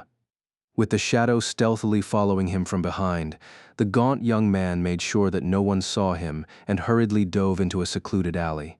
Deep in the darkness of that alley, a man was waiting for him. Sonny frowned, recognizing one of the high-ranking guards from the castle. So that's what all this is about. The guard meanwhile glared at Harper and asked in a rough, unfriendly tone, "Well?" Harper looked down, his fear and anxiousness apparent. Yes, sir, I've done what you told me. It wasn't very hard." The guard smiled. "Good. It seems that you really do want to return to the castle." Harper glanced up, a desperate light igniting in his eyes. "Really, so I can return? Even though I don't have any shards to pay the tribute?" The smile disappeared from the guard's face. "You will be able to return after you gather all the information that I told you to learn. If you do, I'll invite you inside myself. No need to even worry about the tribute. But, remember, I need to know everything about the core members of the cohort, including Saint Nephis herself, their aspects, their abilities, their flaws. I even want to know what hand they use to wipe. Understand?" Harper paled. "But sir, things like that, it won't be easy to learn them, especially for a simple servant like me." The guard frowned. "Didn't you say that you knew 2 of the cohort members already? This is why I gave you this chance to begin with. Did you lie to me, boy?" The gaunt young man flinched. No, I do know them. I actually spoke with Lady Changing Star's scout already. He is a friend of mine." A wide, menacing smile appeared on the guard's face. "Then what's the problem? Just get that fool talking. Rats like him will tell you everything as long as you pay them a little attention. Believe me, I'm willing to bet that this useless freeloader is walking around full of jealousy and delusions of grandeur. Pretend to respect him even a little, and he won't be able to shut up." "Ouch." Harper nodded, then suddenly hesitated.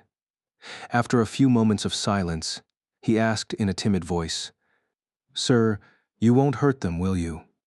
They are good people." The guard stared at him for a second or two, then said in a dark, mocking tone, Why do you ask if you already know the answer? Hearing those words, Harper deflated. His face darkened, and he lowered his head as though ashamed to look straight. However, he didn't object. That bastard. Just wait and see. Sonny was already planning the beating he was going to give the cowardly young man before throwing him out of the lodge.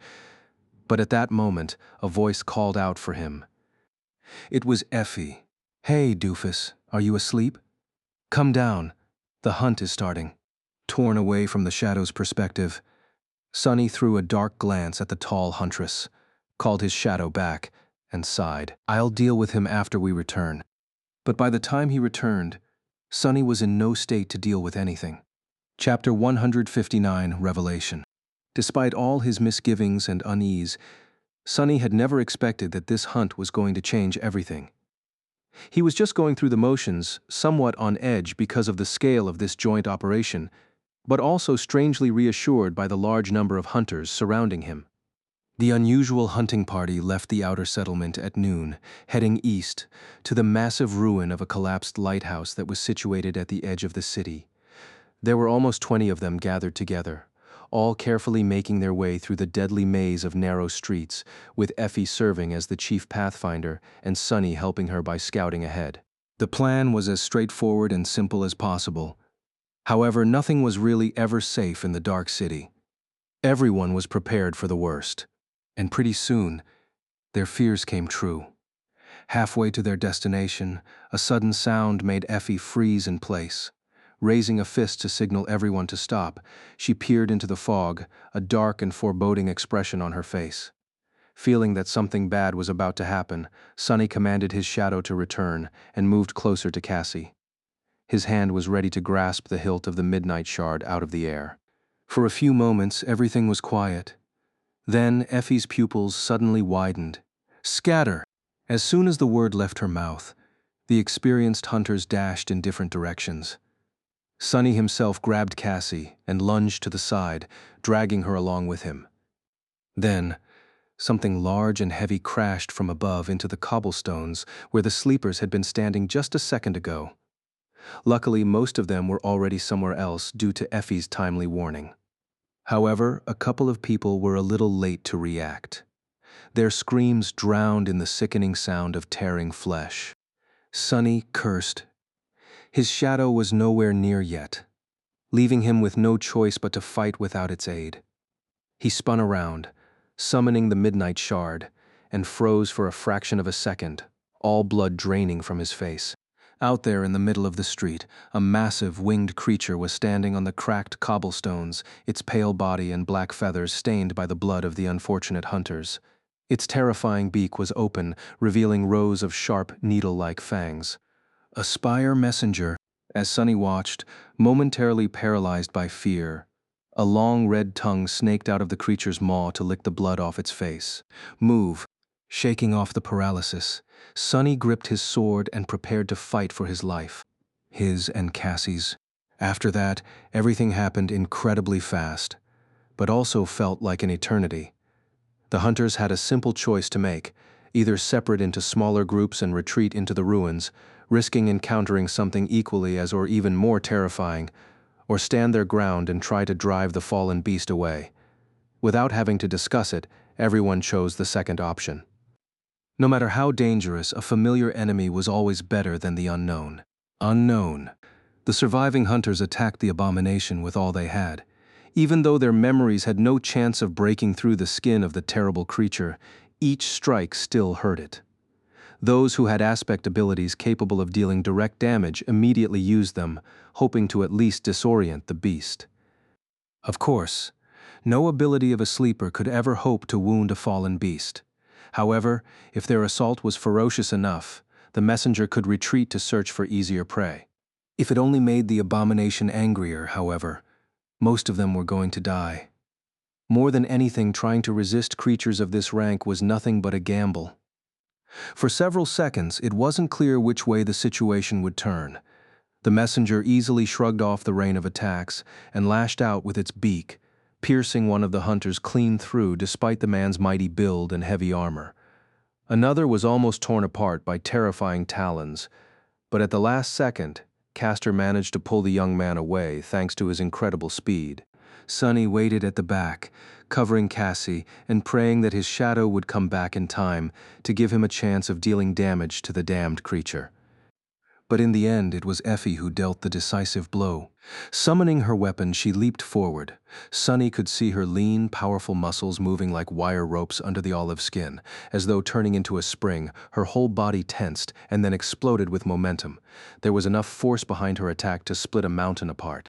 Miraculously, the tip of her weapon managed to break the pale hide on the messenger's chest and stab deep, causing a stream of blood to shoot out. The creature screamed, and then lashed out with its powerful paws at the huntress. A large round shield appeared on Effie's left hand. Digging the soles of her sandals into the ground, she leaned forward and received the terrifying blow. The cobblestones under her feet cracked, but the huntress remained standing. Spitting a mouthful of blood, she grinned crazily and twisted her weapon, causing more damage and pain to the messenger. It seemed as if the fallen beast did not expect to meet such fierce resistance from a bunch of ants, not to mention actually being hurt by them. Letting out another scream, it waved its wings to send the sleepers flying back, picked up the dead hunters, and jumped into the air. Soon, the abomination turned into a dark spot in the skies. All that remained behind were puddles of blood, broken stones, and the moans of battered humans. Somehow they had survived well. Most of them. Effie straightened, dismissed her shield and glanced down. Damn, I think my arm is broken. With blood running down her chin, the huntress laughed and leaned on her weapon, visibly exhausted.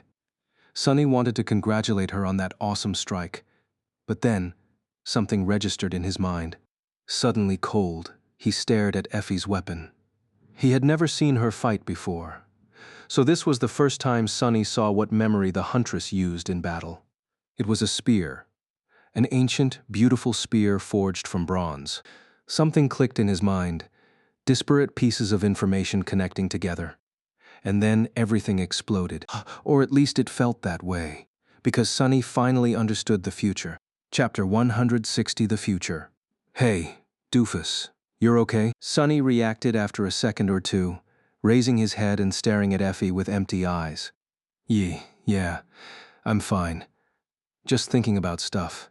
Effie gave him a strange look, then shrugged and turned away. Everyone was too busy to pay him any attention.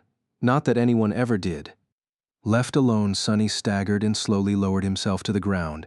In his mind, one phrase was repeating itself, over and over, growing louder and louder with each second. A woman with a bronze spear drowning in a tide of monster. A woman with a bronze spear. This was a part of the vision that Cassie had seen back at the beginning of their journey, on the night they had spent atop the giant statue of a headless knight. The one that was so harrowing that she had almost jumped into the dark waters of the cursed sea, just to run away from her terror. It was also the key that connected every little piece of information that Sunny knew into one cohesive picture and let him understand the true meaning of that terrifying vision. He shuddered, remembering what Cassie had told them on that dark night in stark detail.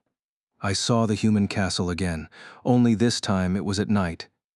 There was a lonely star burning in the black skies, and under its light, the castle was suddenly consumed by fire, with rivers of blood flowing down its halls. I saw a corpse in a golden armor sitting on a throne, a woman with a bronze spear drowning in a tide of monsters, an archer trying to pierce the falling sky with his arrows. All that time, Sunny was sure, for some reason, that Cassie saw the cataclysm that had devoured this land and turned it into a desolate hell, creating the Forgotten Shore. The first part of the vision was certainly referring to how the curse of the all-consuming darkness had broken free from its 7 seals, so he had just assumed that the other parts of the vision spoke about the past, too. But Effie's spear gave him an epiphany, a terrible revelation that he had been wrong all this time, that the apocalyptic images Cassie had described were not of the past, but of the future, their future. Trembling, Sunny raised his head and glanced at Nephis, who was using her powers to heal the wounded hunters, her ivory face contorted in a painful grimace. His eyes were wide and full of disbelief. It was all so clear. She was the lonely star that burned in the dark skies above the bright castle, bringing with it fire and rivers of blood. After all, her name was Changing Star. Or, depending on the runes used to write it, Star of Misfortune, the Star of Ruin. Sunny spent so much time fearing what Gunlag was going to do with Nephis. But he should have been scared of what she was going to do to him instead. A corpse in a golden armor sitting on a throne. Why hadn't he realized the truth after seeing the bright lord for the first time? It was him. Gunlag was the corpse in Cassie's vision. Effie was the woman drowning in the sea of monsters. The archer Sunny didn't know yet, but he was sure that they would meet soon. Maybe only to die together. He had always known that Nephis was guided by some mysterious, overwhelming goal. He didn't know what that goal was, but it was certainly not here on the Forgotten Shore. To achieve it, Changing Star had to find a way to return to the real world. That's why she had always been so unwavering and relentless in her ambition to move forward, overcome any obstacle, endure any pain. At times, it even seemed as though her conviction was more akin to an obsession. Nephis was willing to do anything to fulfill her dream. The comforting words she had told him on their first day in the Dark City suddenly resounded in his mind. Only now, there was another, colder, and much darker meaning hiding beneath their surface. We will find a way to return. No matter what has to be done, we will. No matter what has to be done, there was only one way to leave the Forgotten Shore, and it lay in the Crimson Spire. No sleeper could ever hope to reach that gateway in one piece. They would need an army to even try. Maybe then, walking on corpses, 1 or 2 survivors would be able to escape from this cursed place. But Nephis didn't have an army. Yet, to gather one she would need to kill Gunlaug, usurp his power and eliminate all opposition, drowning the bright castle in blood. Only then would she be able to rally every single sleeper left in the Dark City and lure them into following her on a suicidal crusade, knowing all too well that most of them would die because of it. No sane person would follow her. They won't, right? Sunny remembered the faces of the young men and women that had become part of their group in the last few weeks. The strange light of hope, or maybe faith, burning in their eyes. The almost religious reverence they felt toward Nephis. No, not Nephis. Toward Changing Star of the Immortal Flame clan. Their personal angel. Were they sane still? Finally, he understood every part of Neff's plan. Looking at the beautiful young woman with silver hair, Sunny shivered.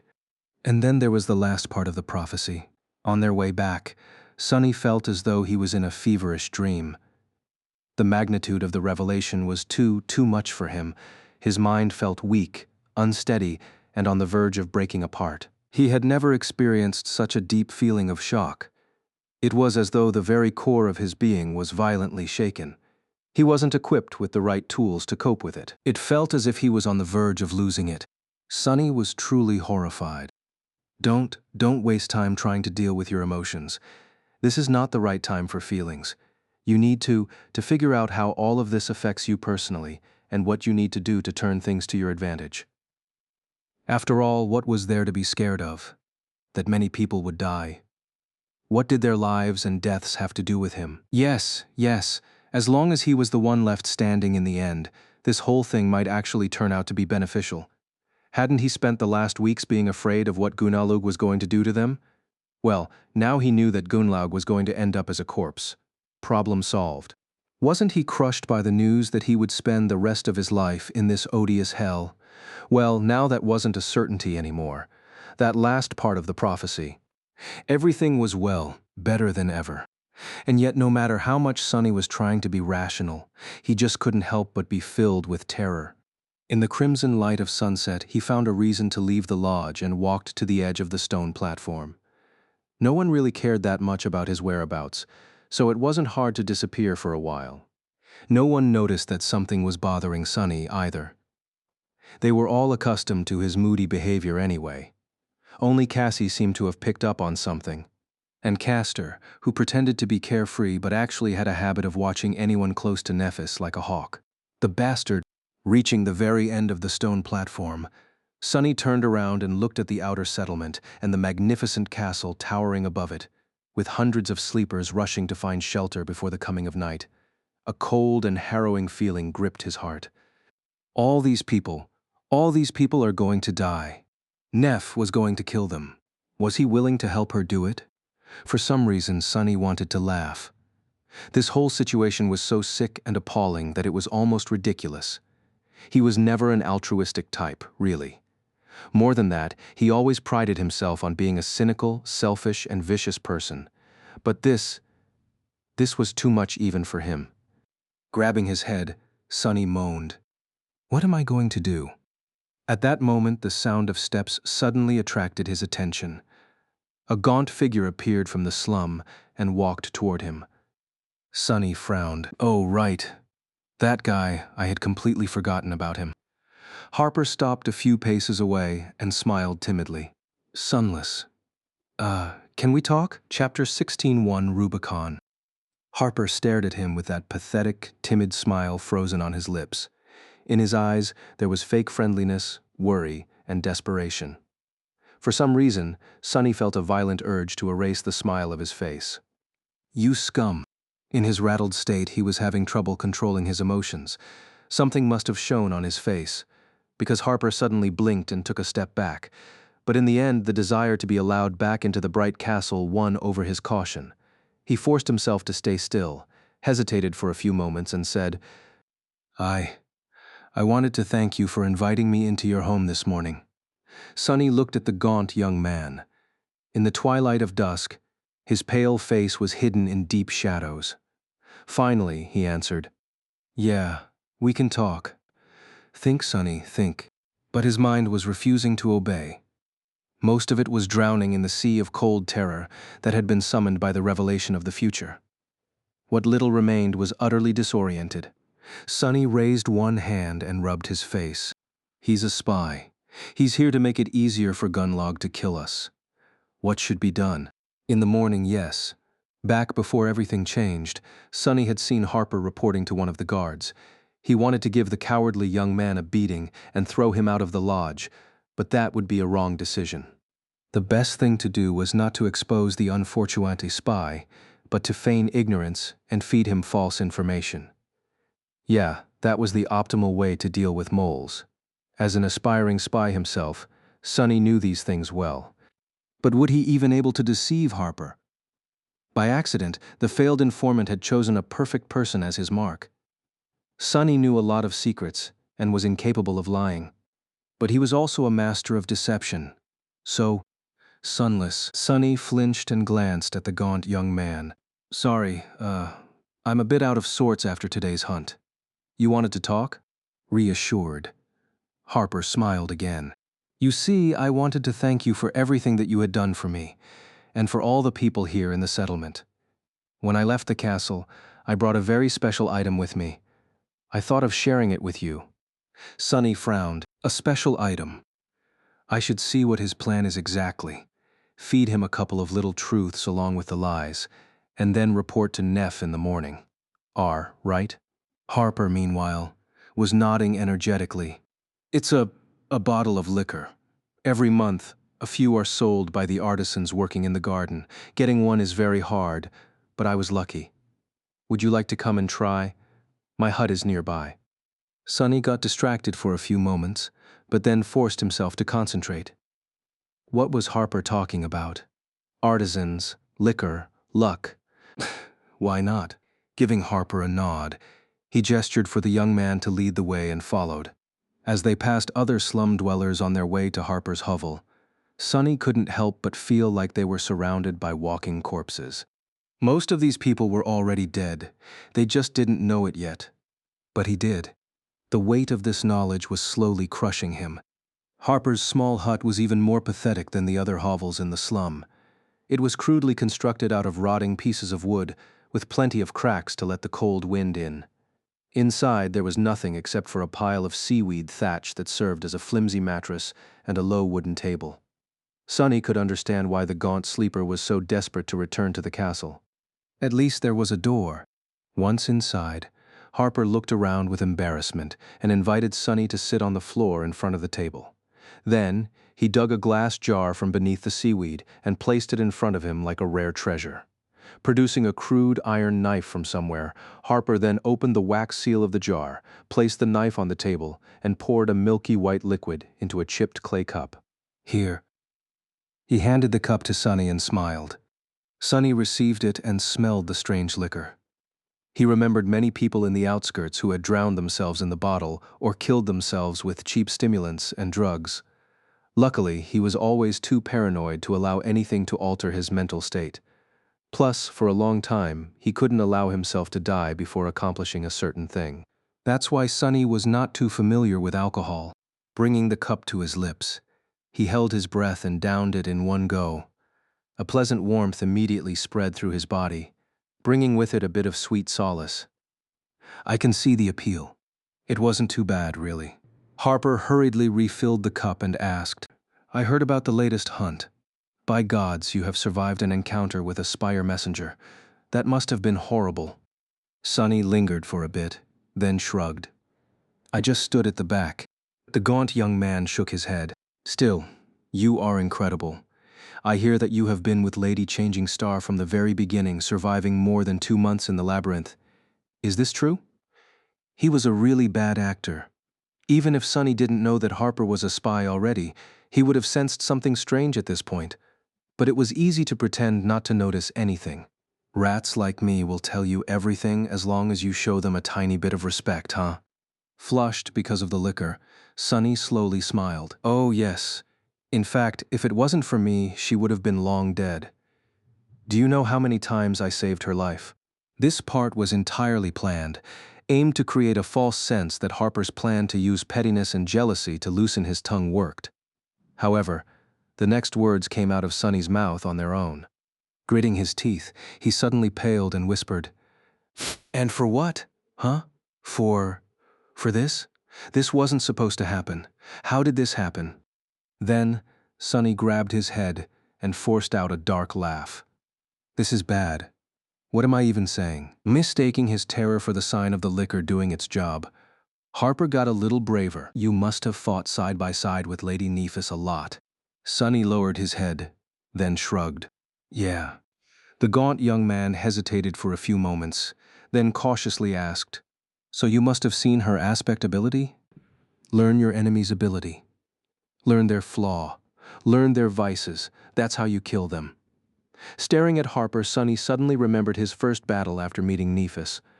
Back then, she asked him if he had ever dissected a dead carapace scavenger to learn its weaknesses. That's what the cowardly sleeper was doing right now, dissecting them, even though they weren't dead yet. Sure, it can be used to heal. Harper's eyes gleamed. So she's a healer, of course. Such an ability suits Lady Changing Star very well. Everyone knows that she's an angel. Good. His first goal was achieved. Sonny had successfully created a misunderstanding, leading Harper to believe that Neff's aspect was limited to healing. There had to be other spies in the slum, of course, with them collaborating on that statement by recounting how she had healed the wounded hunters today. Gunlaug and his people would most likely believe that Changing Star had no offensive ability. Who would ever assume that her flames could both heal and destroy? Harper, meanwhile, was pouring more liquor into the cup. By the way, I always wanted to ask, do you know how Lady Nephis received her true name? Maybe because of his terrible state of mind, or maybe because of the liquor, or maybe simply because of a momentary lapse of judgment. Sonny didn't think his next words through well enough before answering. Probably the same way I did. Then he froze. Curse you. He was so preoccupied with creating a false image of Neff in Harper's mind that for a second he had forgotten to keep his own true identity a secret. Stupid, stupid, stupid. Not letting the panic show on his face, Sonny tried to salvage the situation by throwing his head back and laughing, creating an impression that his last statement was a joke. Luckily, Harper seemed to believe him. He laughed too, and then glanced at Sonny with humorous sparks in his eyes. However, his next words sent Sonny into a cold embrace of horror. It was as though the gates of hell opened right beneath his feet. Wishing to play along, the gaunt young man grinned and said jokingly, Oh, of course, Lord Sunless. What is your true name, then? Sonny stared at him, the smile frozen on his face. Think. How do you get out of this? But there was no way out, at least none that he could see. He was caught. The familiar pressure appeared in his mind. Slowly, Sonny became deathly pale. Harper was still grinning, waiting for the answer. His face was gaunt, tired, and full of both fear and desperate hope. He was just a weak, pitiful kid, after all. The pressure was replaced by blinding pain, sending a tremble running through Sonny's body. Why? Why did he have to ask that question? But it was too late. What happened couldn't be changed. Like a cornered beast, Sonny could think of only one thing. Harper finally sensed that something was wrong. His eyes widened. Son, how to survive? Just a second before the pain overwhelmed his limits and forced out an answer. Sonny suddenly leaned forward, picked up the crude iron knife, and stabbed it through the poor young man's heart. Chapter 162, Lost from Light. Pushing the knife into Harper's weak body, Sonny lunged forward. The flimsy wooden table flew aside and shattered into splinters once it hit the wall. With his other hand, he violently grabbed the young man's face and pressed him onto the floor, making sure that no sound would escape from his lips. Harper's wide eyes were full of pain and terror, staring at Sonny with a silent but deafening question. Why? Feeling hot blood streaming down his hand, Sonny finally let the pain of the flaw overwhelm him. His whisper was hoarse and barely audible. Lost from light. I am lost, lost from light. Harper's trembling fingers found his face and smeared it with blood, which then mixed with tears. He weakly tried to push Sonny away, but there was no strength in his arms anymore. Biting his lips hard enough to break the skin, Sonny held the gaunt young man down and twisted the knife, praying for all of this to be over soon. Don't look at me, please. Don't look at me. Finally, Harper's terrified. Accusing eyes grew still and lightless. Sonny could feel the beating of his heart stop through the thin fabric of the young man's robe. Making sure that Harper was indeed dead, he finally let go of the knife and crawled away. Oh gods! As though summoned by these words, the voice of the spell whispered into his ear. You have slain Dreamer Harper. Your shadow grows stronger. Contorted in a painful spasm, Sonny bent over and violently threw up. Then he weakly fell on the floor and tried to wipe his face, only to realize that he was spreading blood all over it. I killed him. I just killed a real human. A strange stillness took hold of Sonny. Sitting on the cold stones, he stared at the corpse of the young man that he had just killed and struggled to form a cohesive thought. After a while, he finally succeeded. Too much. Oh, this is too much. All of this was too much for him. Why did he have to go through all of this? The slave caravan, the forgotten shore, changing star, and now Harper. What sin had he committed to have to go through this nightmare? Was he actually already dead and imprisoned in the depths of hell? Bullshit. He deserved it. Sonny gritted his teeth and forced himself to concentrate on that thought. Why do you even feel guilty? The bastard was going to sell you out to Gunlaug. He knew that he was helping to kill you. And not just you alone. Neff, too, and Cassie. But no matter how hard he tried to convince himself that he had the right to kill Harper, deep down he could not accept it. There were a million ways to deal with the timid, pitiful spy. No, there was another reason.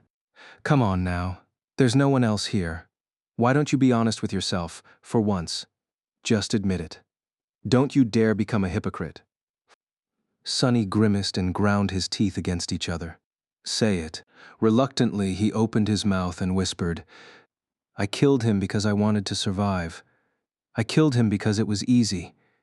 And just like that, he suddenly felt better. What's the big deal? He was already a murderer anyway.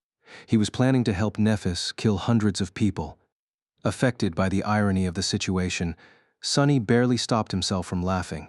He didn't want to make too much noise. Breaking that table was already a mistake. What if someone comes to check on the commotion? That would be bad. That would be embarrassing. Right. What was he going to do with the body? Instead of coming up with an answer, Sonny leaned forward and threw up again. When he sat straight after a while, the door of the hut was open. And there, in the door frame, his face pale, stood none other than Castor. With a stunned expression on his face, the proud legacy was taking in the sight. The broken table, the smell of alcohol in the air, the bloodied body with a knife sticking out of its chest, and disheveled Sonny kneeling on the floor, his hands and face smeared with fresh blood. Oh no, this is not. However, no words came to his mind. No matter what he would say, the situation was not going to appear any better. Looking him straight in the eyes, Castor asked with horror in his voice, "Sonny, what did you do?" Sonny blinked and stared at the handsome young man. After a few moments, he opened his mouth and said, "What do you think?" "I killed the bastard." His voice was calm and nonchalant. It didn't matter how Sonny felt inside. In front of Castor, he couldn't show any weakness. He didn't trust the proud scion of the Han Li clan one bit. There had always been something off about him. So if there was ever a time for acting, it was now. Especially because, unlike everyone else in the slum, Castor already knew that Sonny wasn't as useless as everyone believed.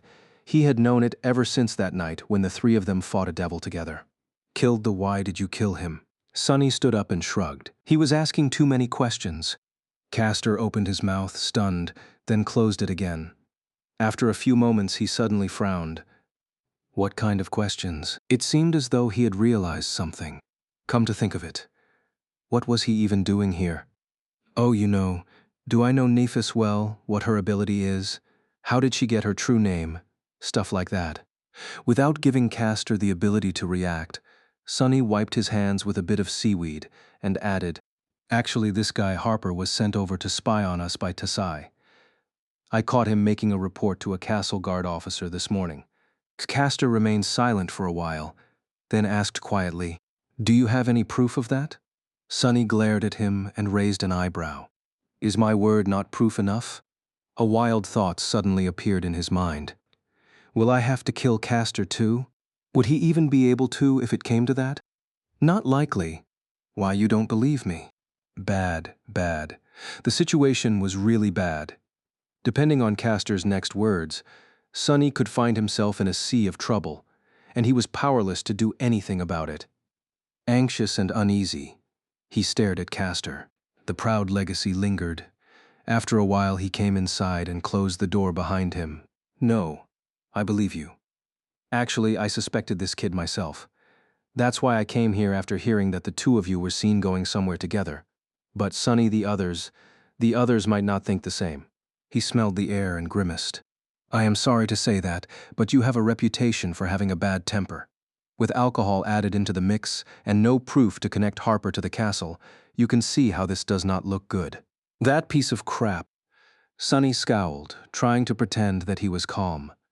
He saw where this was going. So, what are you going to do? Castor gripped his shoulder.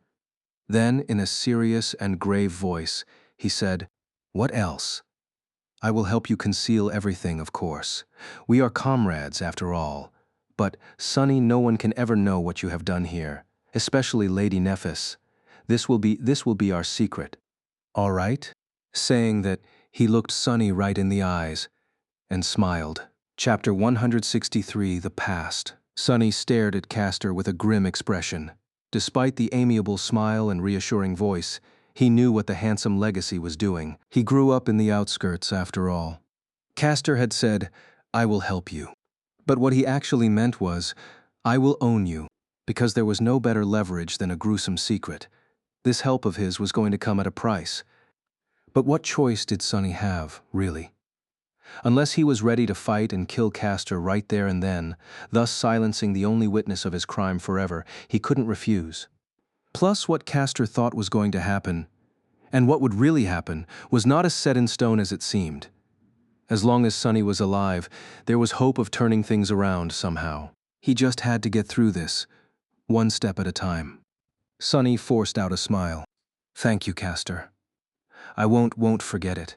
Then, he glanced at the dead body lying at his feet and took a step back, escaping the quickly growing puddle of blood.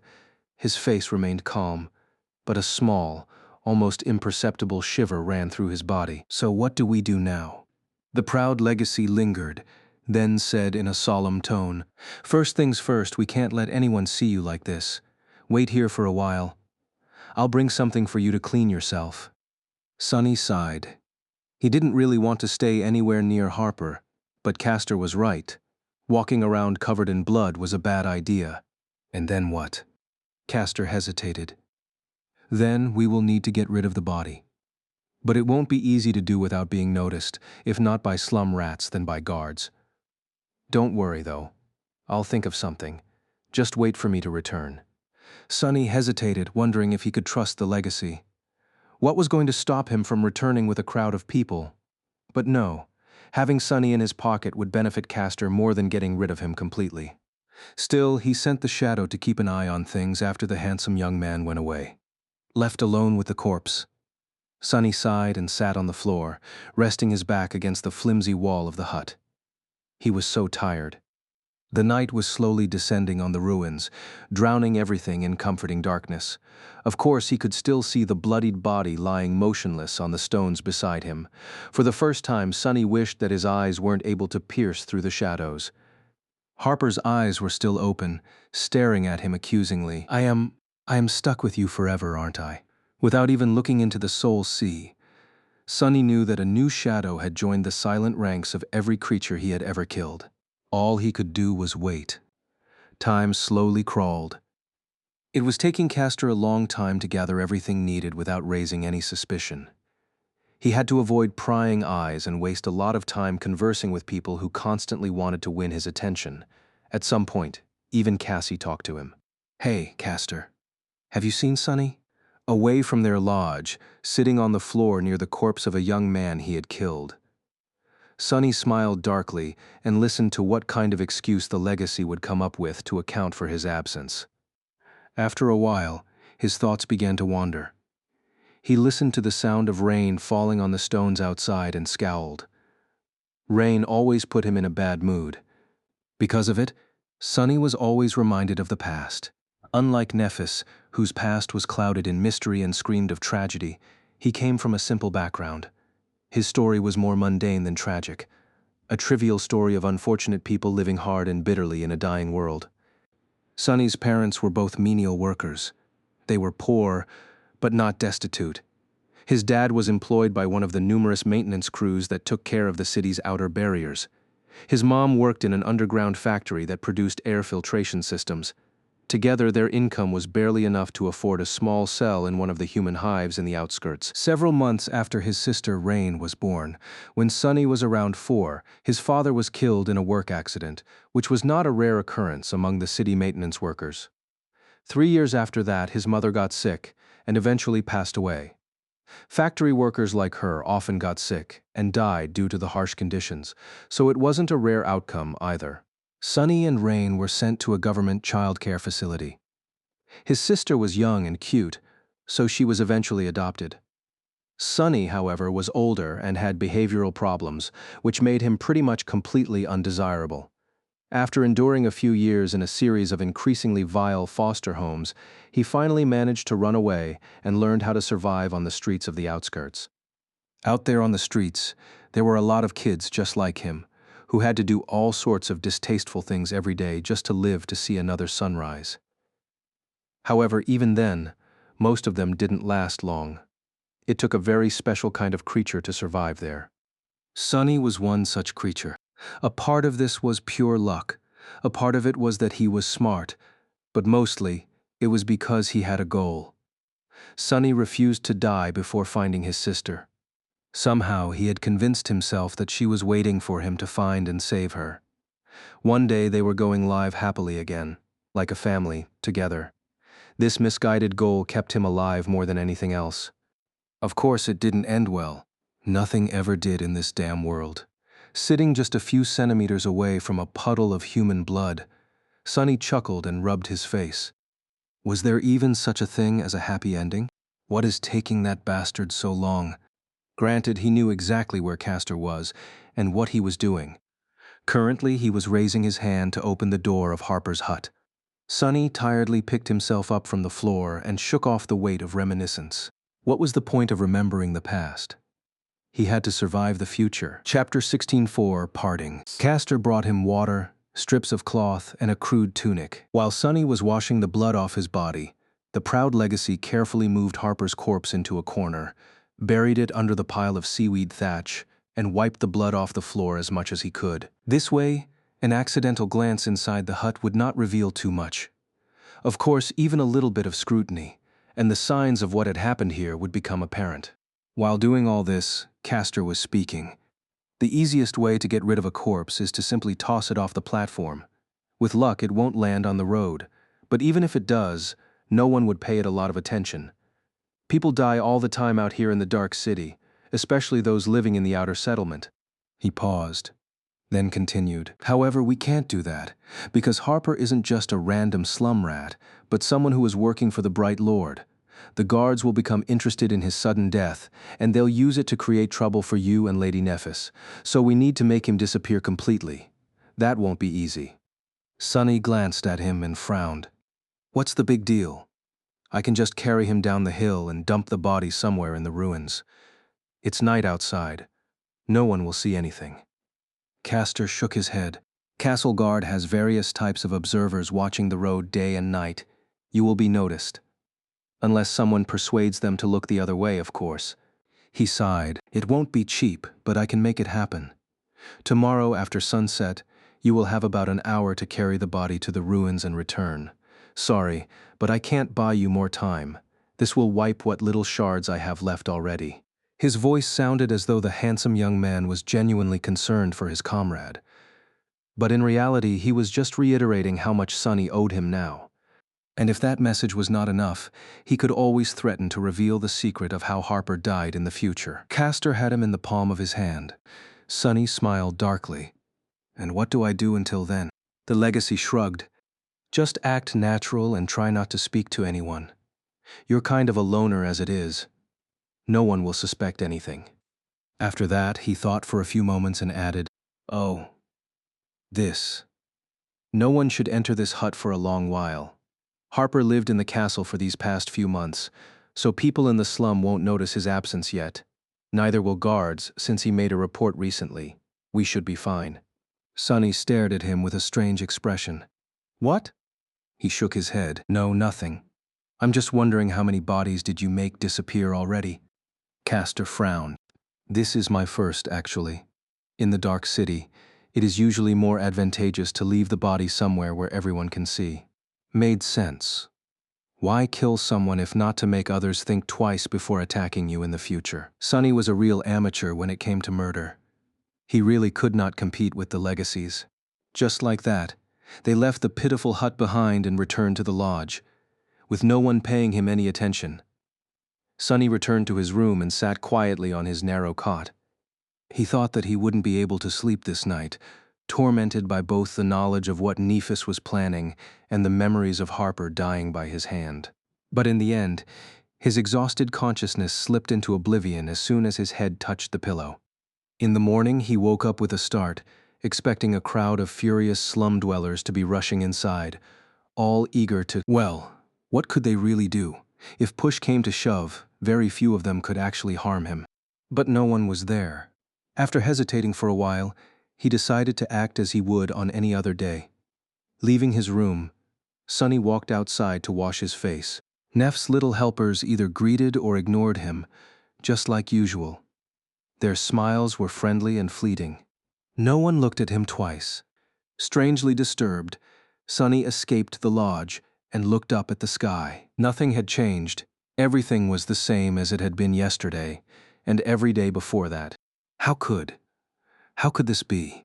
He had violently murdered someone, but no one seemed to care. The world had moved on without Harper, indifferent to the pain and horror that were now frozen forever in the dead eyes of the timid, pitiful young man. Even the guards did not seem to notice the disappearance of their spy.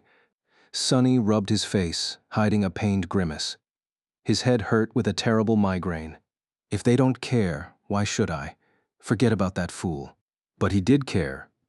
Irrational as it was, he felt compelled to mourn the death of his victim, even if he was the only one who would. Maybe because this situation was eerily identical to how he had always imagined his own death to happen, utterly unnoticed, discarded and forgotten, with not a single soul to care that he had ever existed. Pathetic. Returning inside, Sonny entered his room and sat on the cot, staring at the wall.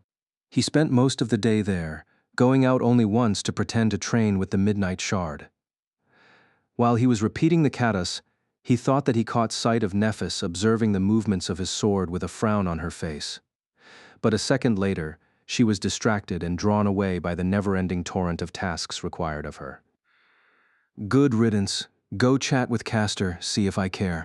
His sudden anger surprised Sunny. Well, at least it was better than the grim apathy that reigned over him this whole day. What's wrong with my mind lately? It's like I'm back on the Ashen Barrow. Frowning, he dismissed the midnight shard and returned to his room. However, someone was waiting for him there. It was Cassie. The blind girl stood silently with her back to the door, holding the wooden staff in her hands. Her face was unusually still. It almost looked bleak. Sunny's heart skipped a bit. Did she find out? Forcing out a fake grin, he made his voice sound cheerful and said, "Oh, hey, Cass. Do you want something?" She turned to him and, after a moment of hesitation, smiled. However, something about her smile was off. It was almost as though it was as forced as his own. The blind girl lingered, then said, "No, nothing in particular." Sunny blinked a couple of times. "What's up with her today?" Meanwhile, Cassie raised her hand and found his shoulder. "No, actually, I have a present for you." He raised his eyebrow. "A present?" She nodded. In the next moment, a spark of energy suddenly traveled from her body into his. Sunny flinched. "You have received a memory. Endless Spring. Wasn't it that pretty glass bottle of hers? One that contained an almost endless amount of water. Why was she giving it to him? Why are you gifting me this all of a sudden?" She was silent for a few moments, then gently shook her head. "I just wanted to." "Why? Can't I give you something, after everything that you have done for us?" Sunny hesitated. "I guess you can. I just didn't expect it." Cassie gripped his shoulder and remained motionless for a weirdly long amount of time. Then she looked away and said, her voice light and even, "We'll meet again soon, Sunny." "Weirdo." He patted her hand and said, a little embarrassed, "Of course we will. Where would I go? This lodge is too small for us not to bump into each other all the time anyway." She slowly removed her hand and chuckled. "Yeah, you're right, of course. I'll go now." With that, she turned away and headed for the door. Sunny stared at her back and shrugged. "All right. Bye." What has gotten into her? Reaching the doorway, Cassie froze for a second. Without turning her head and letting him see her face, she lingered for a while, then quietly said, "Goodbye, Sunny." Chapter 165, Power. For the rest of the day, Sunny had nothing to do but count the hours until sunset. When the night descended, he would have to return to the scene of the crime he had committed, retrieve the body of his victim, and carry it into the ruins under the cover of darkness. How did it come to this? Alone in his tiny room, he stared at the wall and waited. Soon the fear of going into the dark city at night overpowered the bleak and hollow feeling that reigned over his soul. People rarely risked leaving the hill after the dark. In the starless void of the forgotten shore, any source of light was bound to attract the attention of creatures that no human would even want to meet. Countless horrors stalked the streets of the city at night. Only a madman would risk entering the ruins after the sun was gone. Of course, there were plenty of madmen in the dark city. Sunny, at least, didn't need any light. He also knew the area surrounding the bright castle well enough to avoid most danger. The weeks he had spent learning from Effie didn't go to waste. I should be fine. With the shadows hiding his every movement, Sunny was sure of his ability to at least run away should something happen. Still, with each passing minute, his heart felt colder and colder.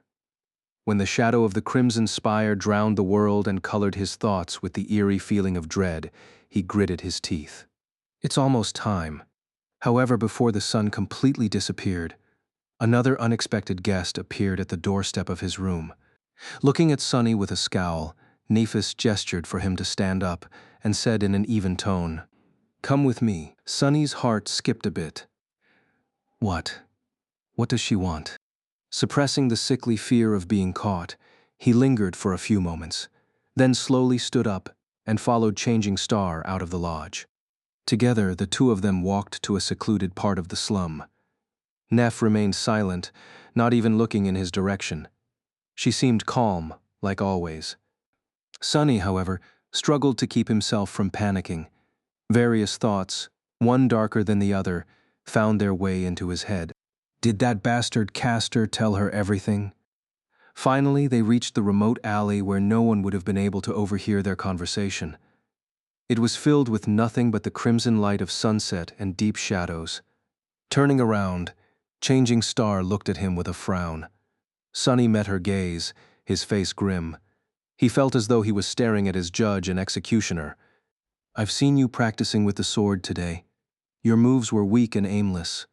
It was as if you had lost all clarity. What were you thinking about?" Sunny slowly exhaled. So, that's what this was about. She didn't know anything. She just picked up on the turmoil raging in his mind. He should have felt relieved, but for some reason, Sunny felt anger rising in his chest instead. With a crooked smile, he looked away and answered, "Murder. I was thinking about murder." Nephis tilted her head, waiting for an explanation. Sunny remained silent for a few moments, then said, his voice strangely cold, "You once told me that the essence of combat is murder, didn't you?" She gave him a nod. He stared at her, then said, "Well, how come you know so much about murder, Neph?" "Huh? I wanted to ask you that since the day you cut off Andel's head without so much as batting an eye. You are out here preaching about how we are all fellow humans, not some beasts. Was Andel not human?" She scowled. "Is this what it's all about?" Sunny gritted his teeth. "It's a part of it." Nephis was silent for a long time. At some point, she absent-mindedly raised one arm and rubbed her neck. Finally, she said, "It's not that I have murdered a lot of people, it's that a lot of people have tried to murder me." Sunny blinked. "Why would anyone want to kill you?" She smiled. "Why? All kinds of reasons, really. My family was really powerful once, don't you remember? But power, it's a dangerous thing, Sunny. You can't reach its peak without creating a lot of enemies, and when your power disappears one day, all those enemies remain." Turning her face away, she said with her usual indifferent voice, "I think I was, 5, 6 years old when someone tried to kill me for the first time. It was my nanny. She led me to an empty room, put her hands around my neck, and tried to strangle me. I thought that it was a game, for the first few seconds at least." Neph looked at him with white sparks dancing in her eyes. "That was how I learned what weakness is, and when my teacher who happened to walk by rushed inside and used his aspect ability to kill her, that was how I learned what strength is. So yes, I'm not a stranger to severed heads, Sunny. Is that what you wanted to know?" He stared at her, then slowly shook his head. How frightened she must have felt. How powerless. Powerlessness. He knew how it felt all too well. Somehow, Sunny had never imagined that proud and indomitable Changing Star had tasted it too, was shaped by it, just like he was. Meanwhile, Nephis smiled, but there was no humor in her eyes. "So then, what did you want to know? Huh, Sunny? What is this all about? Do you think I haven't noticed the way you were staring at me ever since we fought the Spire Messenger? Come clean with it. You owe me at least this much." He glared at her for a long time, a storm of emotions written on his pale, grim face. Finally making a decision, Sunny gritted his teeth and said, "I want to know what your real goal is. I want to know if it's all worth it." Chapter 166, Light and Shadows. Changing Star frowned. There was a hint of surprise visible in her cold, gray eyes. "My goal, isn't it obvious?" She gestured to the slum that surrounded them and the magnificent castle towering above it. "I'm trying to help these people. What else?" Sunny sighed. Then, turning his face away, he asked, "Hey, have I ever told you about my sister?" Nephis blinked. "No. Why bring this up all of the sudden?" He smiled wistfully. "I just was reminded of her recently, so I thought I'd share. You see, our parents died when we were little. She got adopted, but I ended up on the streets. Life wasn't really sweet for me. In fact, it was nothing but unsavory and bitter. So young as I was, I simply imagined that it was the same for her. That's why I got obsessed with the idea of finding her. I had this fantasy in my head, of saving and protecting her. Becoming a family again." Sunny grimaced. "But how could a penniless, undesirable like me find anyone? You know how the city databases are. Even if they're functional, unsealing anything requires you to be a citizen, and one of a considerable rank, too. However, I was ready to do anything to accomplish my goal. So, I saved up money. A street kid can't earn much, but even then, I saved up as much as I could. A dark expression appeared on his face. Even if I had almost nothing to eat, I would keep putting away the pathetic amount of credits I had earned through doing all kinds of horrid crap. And after 4 or 5 years of this, by the time I was nearly 17, I finally had enough to hire a private investigator. He smiled. You see, there was this detective who sometimes hired us nobodies to gather information for him. His services weren't cheap, but I trusted him, or in him at least. So I gave all my money to that guy and told him to find my sister. And you know what he did? One day, about a month after we made the deal, he gave me a piece of paper with an address written on it. So I went there. Nephis hesitated for a few moments, then asked in a quiet voice, "So what happened? Did you meet your sister?" Sonny rubbed his face, glanced at the sky and said, "Sort of. I actually met her near the tram terminal. Only at that time I didn't recognize her. You see, despite my lofty ideas of being her savior, I couldn't even really remember what she looked like. There was this girl around 12 years old, wearing a tidy school uniform. She was walking in the same direction as me. I only realized that it was her after she entered the house from the address." He was silent for a while, then continued, his voice strangely emotionless. "It was already dark. I think it was raining. The house was situated in a really nice district. They actually had the whole house to themselves. Just one family living in it, can you imagine? Well, I guess you can. Anyway, there was even a lawn and a window. A big window that shined light outside. Watching them through that window was almost like watching a television show." Sonny remembered the splendor of it, his own embarrassing astonishment, and tried to smile. However, he failed. Standing in the shadows just outside the edge of that light, I observed her family for a while. She had parents who loved her and treated her well. She had real food, and enough of it to never go hungry. She had pretty clothes and expensive textbooks. She even had cute younger siblings. They were all smiling, laughing, and having a great time together. Neff looked at him and asked, "So what did you do?" Sonny didn't answer immediately. Instead, he remembered how he just stood there, watching those happy people. How he looked down at his own frail body, his dirty and ragged clothes, the bruises on his bloodied knuckles, and realized how utterly out of place he was in that picture. After years of dreaming of finding his sister and saving her, he was faced with the simple fact that she never really needed him. She probably didn't even remember that he existed. More than that, returning into her life would not bring anything good to her. He didn't have anything pleasant or beneficial to offer. He could only make things worse. Out there on that dark and rainy night, while Sonny was standing in the shadows, something in his heart was extinguished forever. Something inside him died. No matter what kind of situation he would find himself in after this, nothing would really compare to the darkness he felt in that single moment. After remaining motionless for a long time, he slowly backed away, turned around, and walked into the darkness. A few days after that, he began showing the first symptoms of being infected by the nightmare spell. And the rest was history. Shaking off the unpleasant memories, Sonny pretended to be carefree and shrugged. "I did the only selfless thing that I have ever done. I turned around and went away. Do you know why?" Nephis slowly shook her head.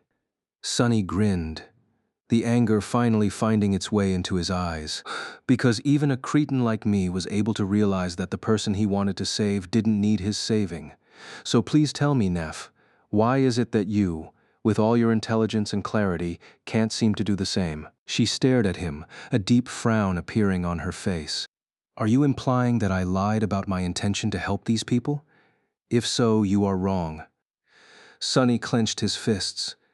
Before he could stop himself, words flew out of his mouth. No. To be completely honest with himself, he had to admit that he simply did not want to stop them. He was too exhausted, hurting, and shaken to keep playing this game with Neph. It was time to bring everything to light. Maybe then he would be able to regain clarity. Glaring at Changing Star, Sonny spat. Fuck you, Neff. She blinked. What? He smiled crookedly. I said go fuck yourself with that bullshit, Saint Nephis. You might have fooled everyone else, but I know you. I know you better than anyone else. So I don't buy your whole savior act even for a second. Sunny repeated her gesture, pointing at the surrounding hovels. Help these people, please. What are you going to help them with? Help them turn into corpses. You and I both know how this ends. Cassie already told us. Fire and rivers of blood, right? Is this what you're planning? Nephis stared at him, a dark expression written on her ivory face. Her cold gray eyes weren't calm anymore. Finally, there was a burning emotion in them. Was it confusion? Pain? Disappointment? She opened her mouth, then closed it again. Then, Changing Star slowly shook her head. Finally, she seemed to find the right words. Looking Sunny right in the eyes, she slightly raised her chin and said, Fine, you got me. Chapter 67, Unforgivable. Sunny stared at Nephis, stunned by her answer. He didn't expect her to admit it so easily. Meanwhile, she just shrugged. What?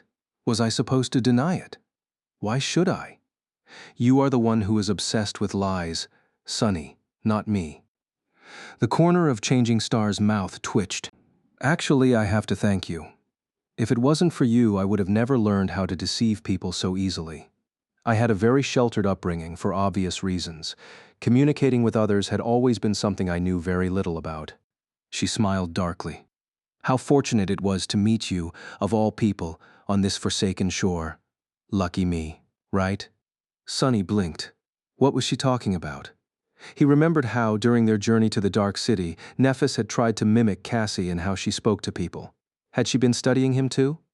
Neph took a step forward and pierced him with an intense, burning gaze. No one survives in the dream realm alone. I knew that I won't be an exception to this rule, so I watched Cassie and you and tried my hardest to learn from you both. That's when I noticed that nothing you ever said, or did, was true. Wasn't it? Crap. Sunny felt a cold shiver running down his spine. She scoffed. No matter what happened, you somehow always managed to keep your real thoughts, desires, and reasons hidden. I've never seen anyone so adept at deception. Congratulations, Sunny. The mind games you played with us were almost as devious as the mental hex of the Soul Devourer. It was nothing short of inspiring.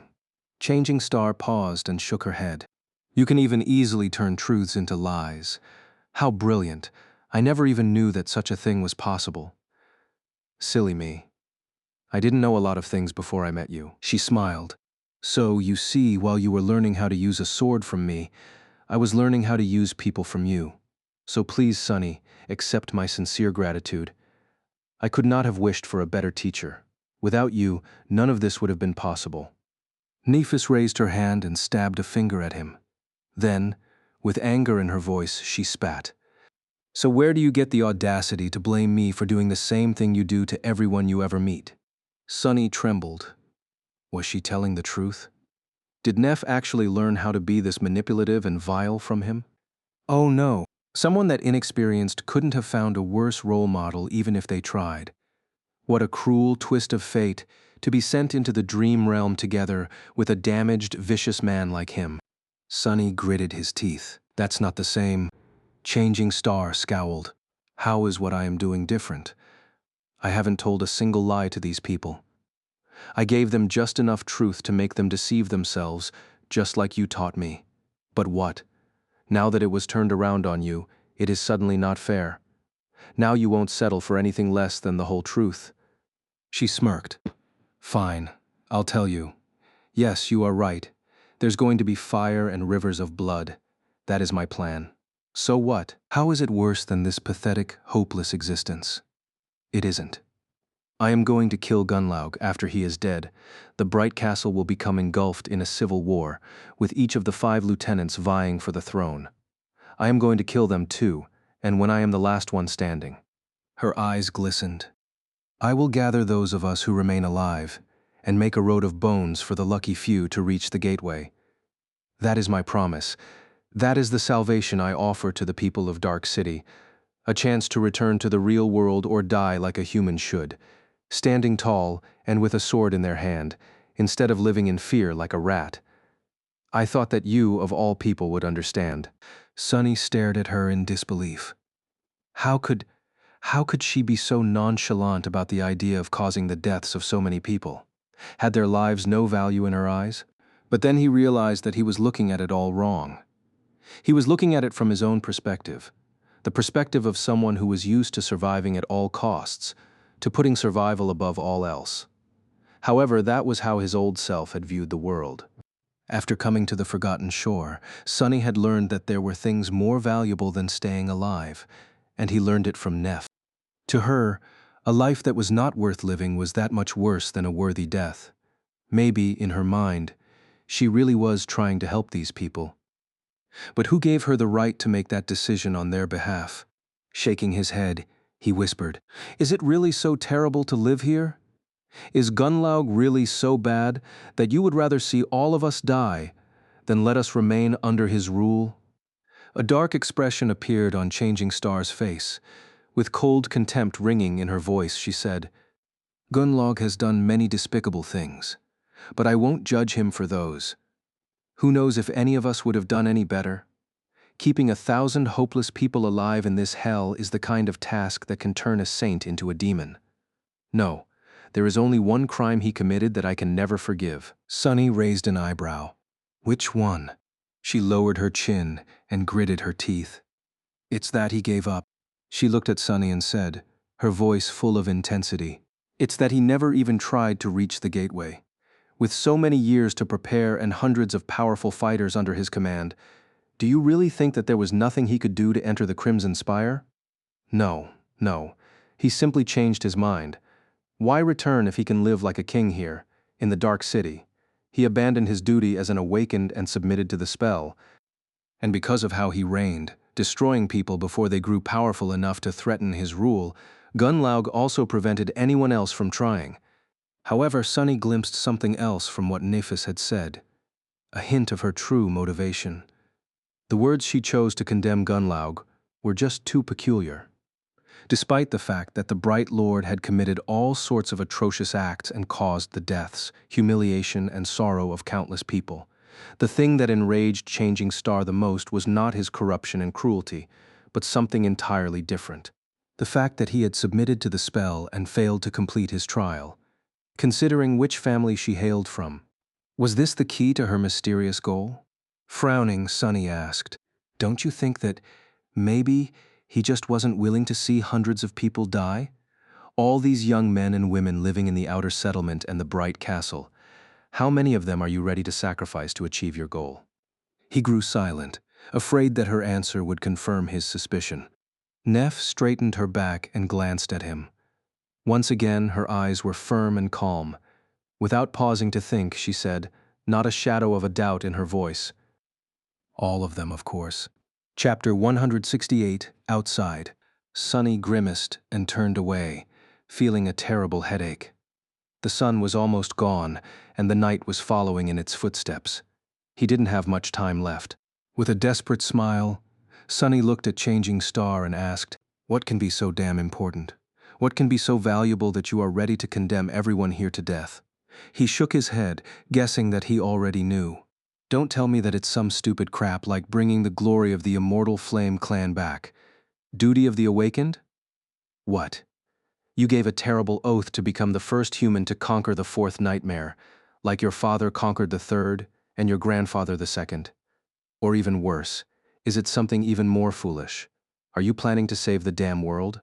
Nephis stared at him for a few moments, and then grinned. Something dangerous and unfamiliar awakened in her eyes.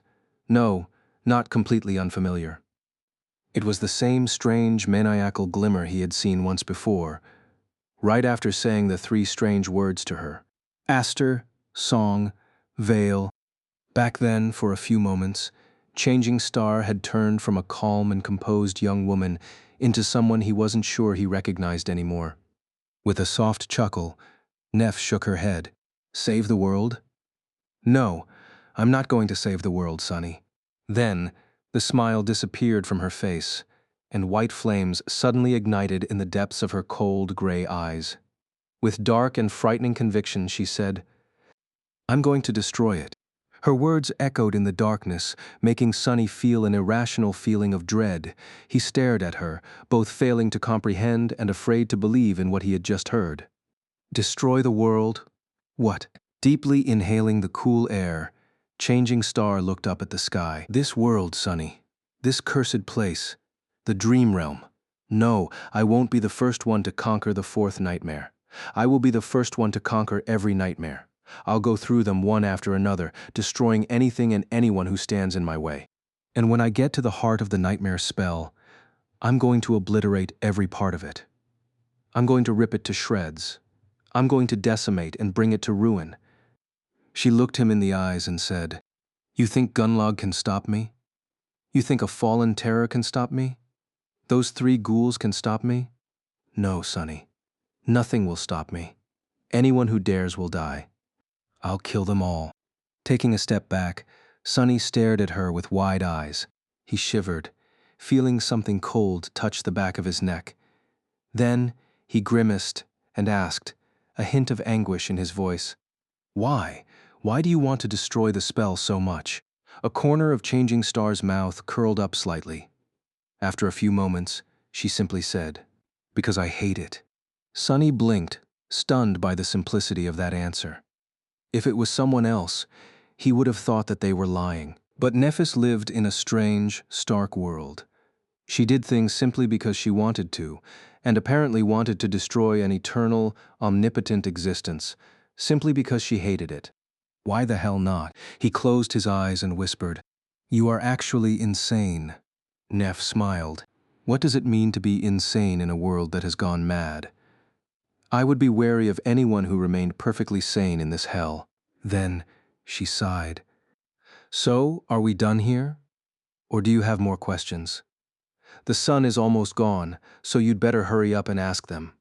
Sunny shook his head and said, his voice hoarse, Yeah, Neph, I'm done." With that, he slowly turned around and took a step forward. Left behind, Nephis frowned. "Where are you going?" "Come back here." He waved a hand and said in a suppressed tone, refusing to turn his head, "Sorry, I have an errand to run. We'll talk some other time." Her frown deepened. Looking at his back, Changing Star gritted her teeth and called, "I said come back, Sunny. This conversation isn't over. Come back here right now." But there was no answer. Sunny had already disappeared into the shadows, leaving her standing alone in the alley that was brightly lit by the last light of the dying sunset. Some time later, Sunny was walking through the ruins, Harper's dead body weighing on his shoulder. The young man was very gaunt back before he had been killed, so it wasn't much of a burden. Physically, at least. It was the early hour of the night. Surrounded by nothing but darkness, Sunny was left alone with his thoughts and emotions, but strangely both his heart and mind were empty. He couldn't be bothered to think or feel anything right now. It was all just too much and too sudden. Plus, he would much rather concentrate on not stumbling on some horrific monster. Ending up eaten by a nightmare creature right now would be very ironic, but still unpleasant. He felt guilty about murdering Harper, but not enough to die while trying to dispose of the body. He would much prefer not to die for his sins. Luckily, the area he was traversing was familiar to Sunny. He knew which streets were comparatively safe and which he needed to avoid, where the really horrible monsters lived and where he could pass without being sensed by anything. Finally, judging that he was far away into the ruins, he found a partially collapsed house, climbed over the rubble, then hesitated for a few moments and threw the corpse inside. Harper's gaunt body rolled down the rocks and disappeared into the interior of the house, where no one would ever see it. Here, done. That part at least was finished. It was time to go back. Sunny turned around and stared at the distant silhouette of the tall hill, with the magnificent castle standing on its top. Right now, hundreds of people were sleeping there, either in the pitiful hovels of the outer settlement or in the safe and warm rooms of the ancient stronghold. Neph, Cassie, and Effie were there. Horus, Gemma, and Gunlaug the Bright Lord were there too. And many, many others. And most of them were going to die. Looking at the white marble walls of the castle, Sunny could see his future vividly, watching helplessly as Changing Star builds her sect helping her defend herself from Gunlaug, going on hunts, being invisible once he comes back, afraid to get close to anyone, lest the same thing that happened to Harper repeats itself. Up until the moment everything ends in bloodshed and terror, Castor was there too, waiting to use his leverage over Sonny to make him his obedient minion. Sonny wasn't deceived by the amiable personality of the handsome legacy. He knew that nothing good was going to come of accepting his help. In the end, he just stood in the shadows and looked into the distance, at the tiny human enclave that persevered against all odds in the cursed nightmare of the forgotten shore like a lone glimmer of light. After remaining motionless for a long time, Sonny quietly sighed, turned his back to it, and slowly walked into the darkness. Chapter 169, Back to the Future.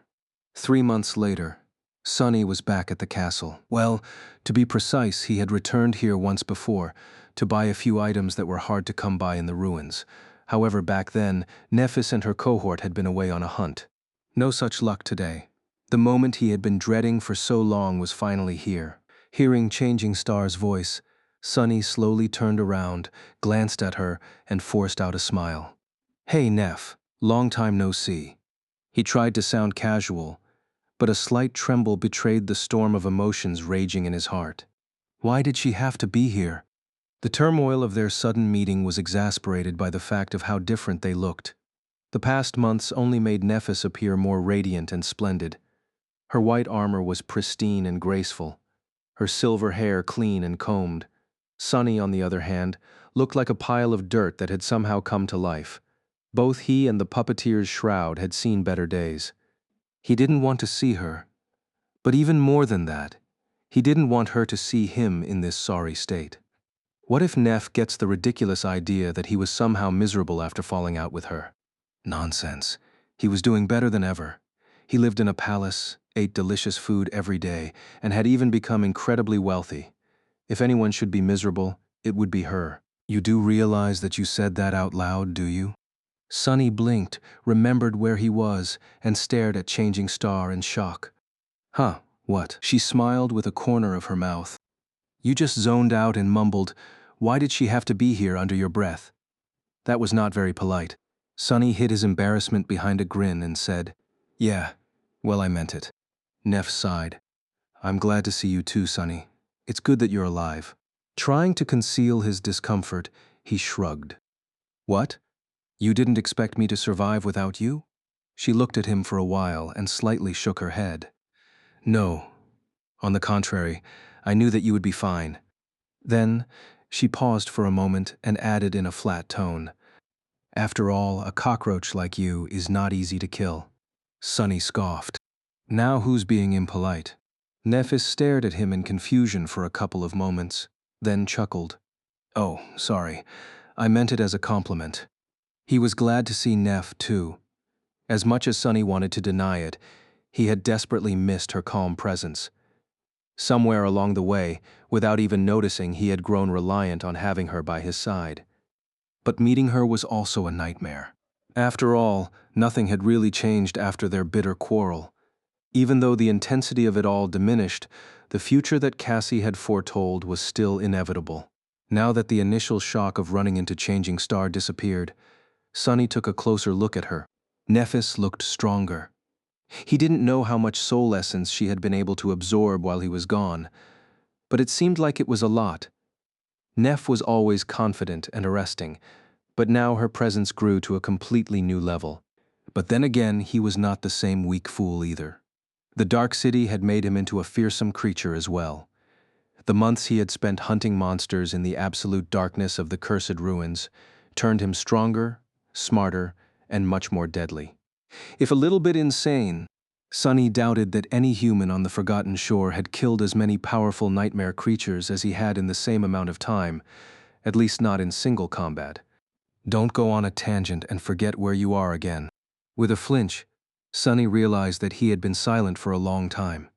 An awkward silence hung between them, threatening to make him look bad. I need to say something. Like, how have you been?" "No, that's a stupid question. How about—" However, before he could speak, Nephis asked, "So what brings you to the Bright Castle? Are you Are you back? Startled, he scratched the back of his head and scrambled to find an answer. Oh, just doing some shopping. She blinked. Shopping? Wait, did that sound weird? Sonny's eyes widened. Wait, did I say that out loud again? He slapped his mouth shut and looked at Changing Star in horror. God damn it. Who knew that a habit of talking to myself would be so detrimental to keeping my dignity intact? On the ground next to him, the shadow was having a swell time basking in his anguish. It was shaking its head and dying laughing. Several seconds later, Sonny was finally able to speak again. Yeah, shopping. I have some soul shards to spare, so I wanted to buy a memory. Or few. Nephis looked at him for a while, then said, I see. Then she turned away and asked, her voice calm, and even, as always, do you want to go somewhere and talk? Sonny's heart skipped a bit. He gritted his teeth. Sorry, no can do. I'm, waiting for someone.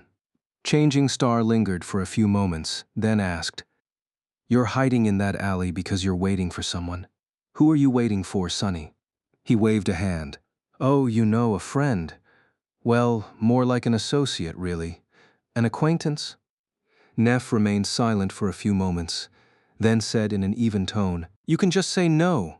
No need to invent some. But right at that moment, an enchanting voice came from the entrance of the alley.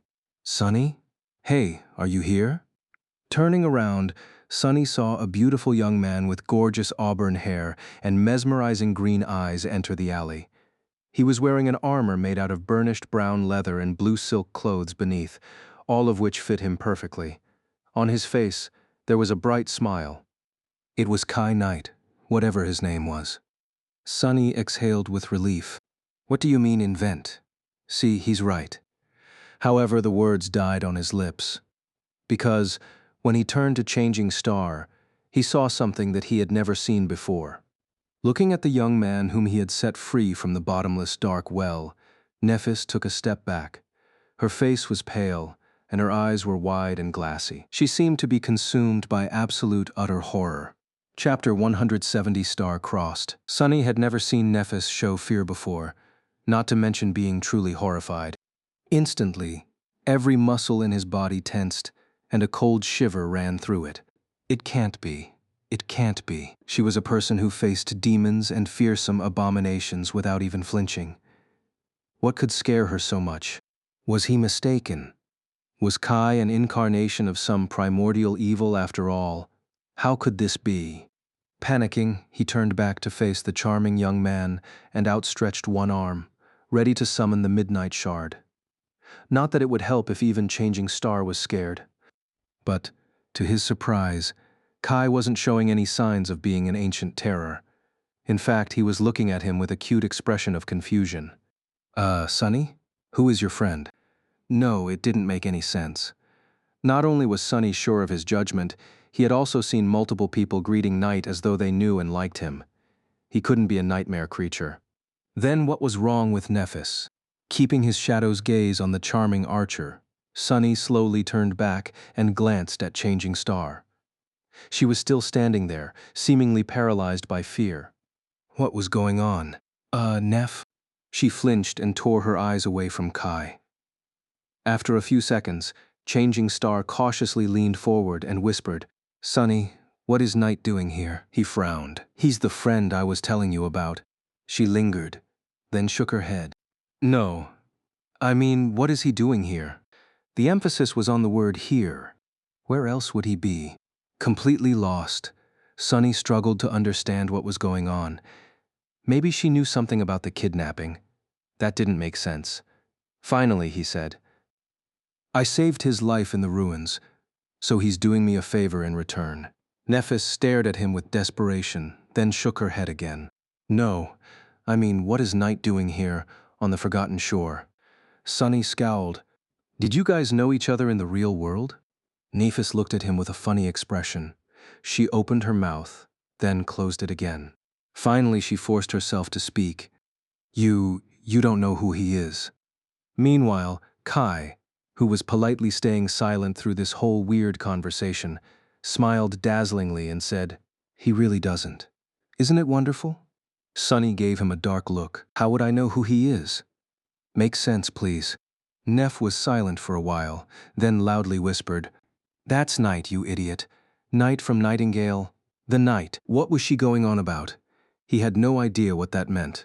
Sunny rubbed his face with irritation. "What are you talking about? What is a nightingale?" Nephis looked at Kai, paled even more, and finally said in a small voice, "It's only the best and most famous idol group of the last decade. Triple Orpheus winners, 100 consecutive weeks at the top of all charts, 6 diamond albums that Nightingale, that night." The lead vocalist, Sunny, simply stared. "Wait, are you telling me? Was she so out of it because Kai used to be a member of some stupid boy band in the past?"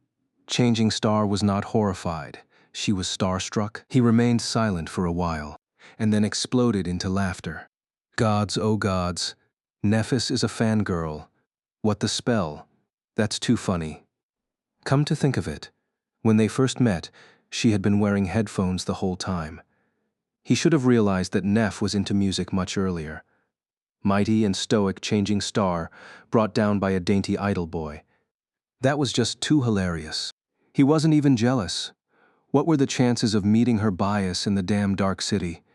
You couldn't come up with that crap." As he was dying from laughter, both Changing Star and Kai glared at him with difficult expressions. However, Sunny just couldn't stop. His laughter only died down after he began wheezing. Sorry, I just didn't expect it from you." "Ha, oh gods. As for your question, Knight has been here for about 2.5 years. He lives in the castle." Nephis seemed thoughtful for a few moments, then glanced at Kai with wide eyes. 2.5 years? But I thought that Nightingale was just on hiatus because of Gale's solo project." "Oh, there's a Gale too. I can't even—" Kai smiled apologetically. "I'm afraid not. I have indeed spent all this time here, in the Dark City.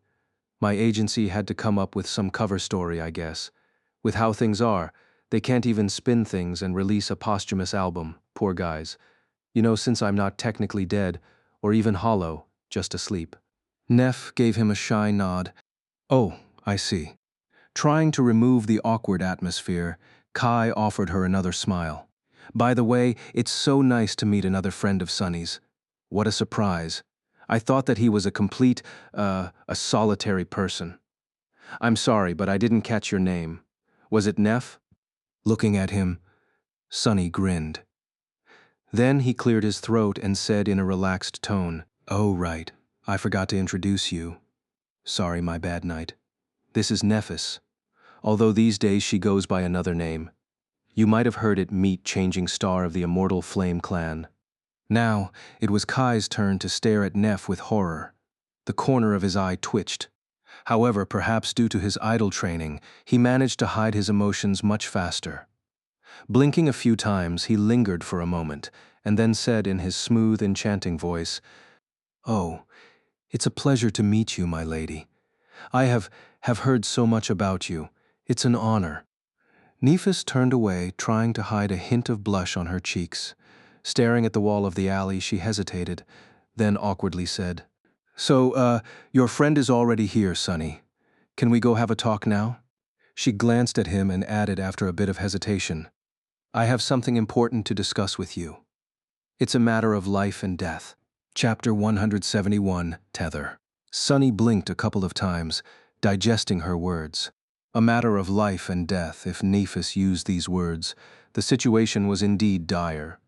She was not someone to throw words to the wind. However, she was also not to be trusted. No matter how much Sunny wanted for things between them to go to the way they had been before, he knew that it was impossible. There was no way back for either of them. Sunny knew the true face of Changing Star now. He had seen the endless force of her conviction. In the flaming white inferno of her soul, all things were reduced to ash. Human concepts like loyalty, mercy, and affection had no hope of escaping that annihilation. No matter what bonds connected them, Sunny could not trust Nephis to put them above her boundless obsession. If push came to shove, she would sacrifice anything or anyone to achieve her goal, including him. At least that was what he believed. What's more, despite the fact that she tried to hide it, Sunny could feel that Neff's demeanor toward him had changed as well. He couldn't tell how exactly, but there was something almost imperceptibly different about how she looked at him. Once broken, trust was not easy to put back. Perhaps it was simply impossible. And yet, despite all that, was he really capable of refusing her plea for help? Sunny sighed and closed his eyes for a moment. No. No, he didn't think he was. Even if things between them became strained, she was still one of the only two people he cared about in this world. The way he felt toward Neff was almost like a second flaw. No matter how much he wanted to, he just couldn't get rid of it. Somewhere along the way, it had taken root in his soul. He had hoped that it will wither and die if they were apart, but instead, it just grew stronger, and now there was no escape from it. Sunny could feel himself being pulled back into the mess of humanity once again. Damn it, this was exactly why he had been reluctant to return here. After suffering so much to leave it all behind, why would he ever want to abandon his peaceful, pleasant, delightful life of solitude? Curses. But he just couldn't refuse Neff. However, that didn't mean that he was going to become her compliant sidekick again. Even if they were going to work together, they were going to do it on his terms. Focus. You came here to purchase memories to feed for the Stone Saint. Changing Star was looking at him expectantly. Sunny tried to appear confident and casual as he said, "We can have a talk, but not right now.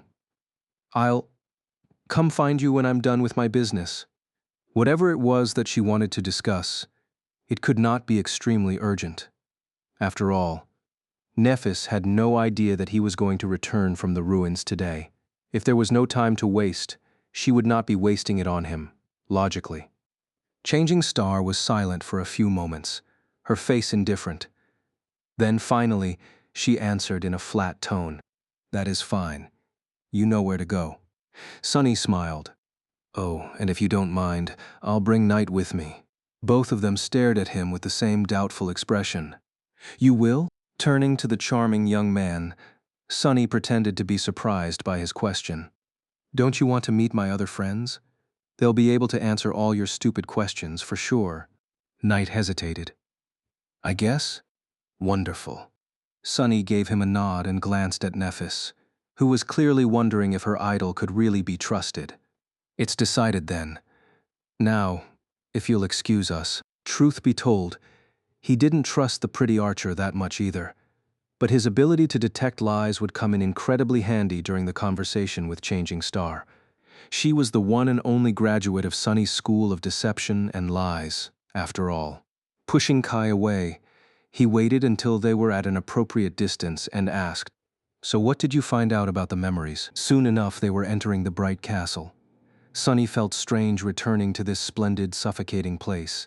This time he came as a guest of a well-regarded resident, not as a slum dweller seeking to exchange a soul shard for a moment of respite from the cold, darkness, and terror. The guards did glance at him with disdain, but remained passive. Walking under the swinging skulls, they entered the familiar hall of beautiful colored glass windows. The opulent desk that Harper used to sit behind was still there. Only now, a similarly downtrodden young woman was scribbling on a piece of parchment instead. The world didn't care about the death of one little human. It just moved on, instantly replacing that which was lost. Forgetting it. Sunny grimaced. "So, you did find me some memories to buy? What are the prices?" Kai smiled, gestured him to follow, and said, "I did you one better. I actually managed to get us an invitation to the memory market." Sunny frowned. "A what?" "Never heard of it." The charming young man gave him a nod. "That's not surprising. It's a place where you can peruse various memories and purchase them for an acceptable price. I say acceptable, but you know who has all the shards in this place. So usually they only let the members of the host in." Made sense. Gunlaug would never allow memories to freely circulate among people who did not belong to him. The guards and hunters, though, needed a place to exchange memories that didn't fit their aspects for either shards or something that did. "Then how did you get the invitation?"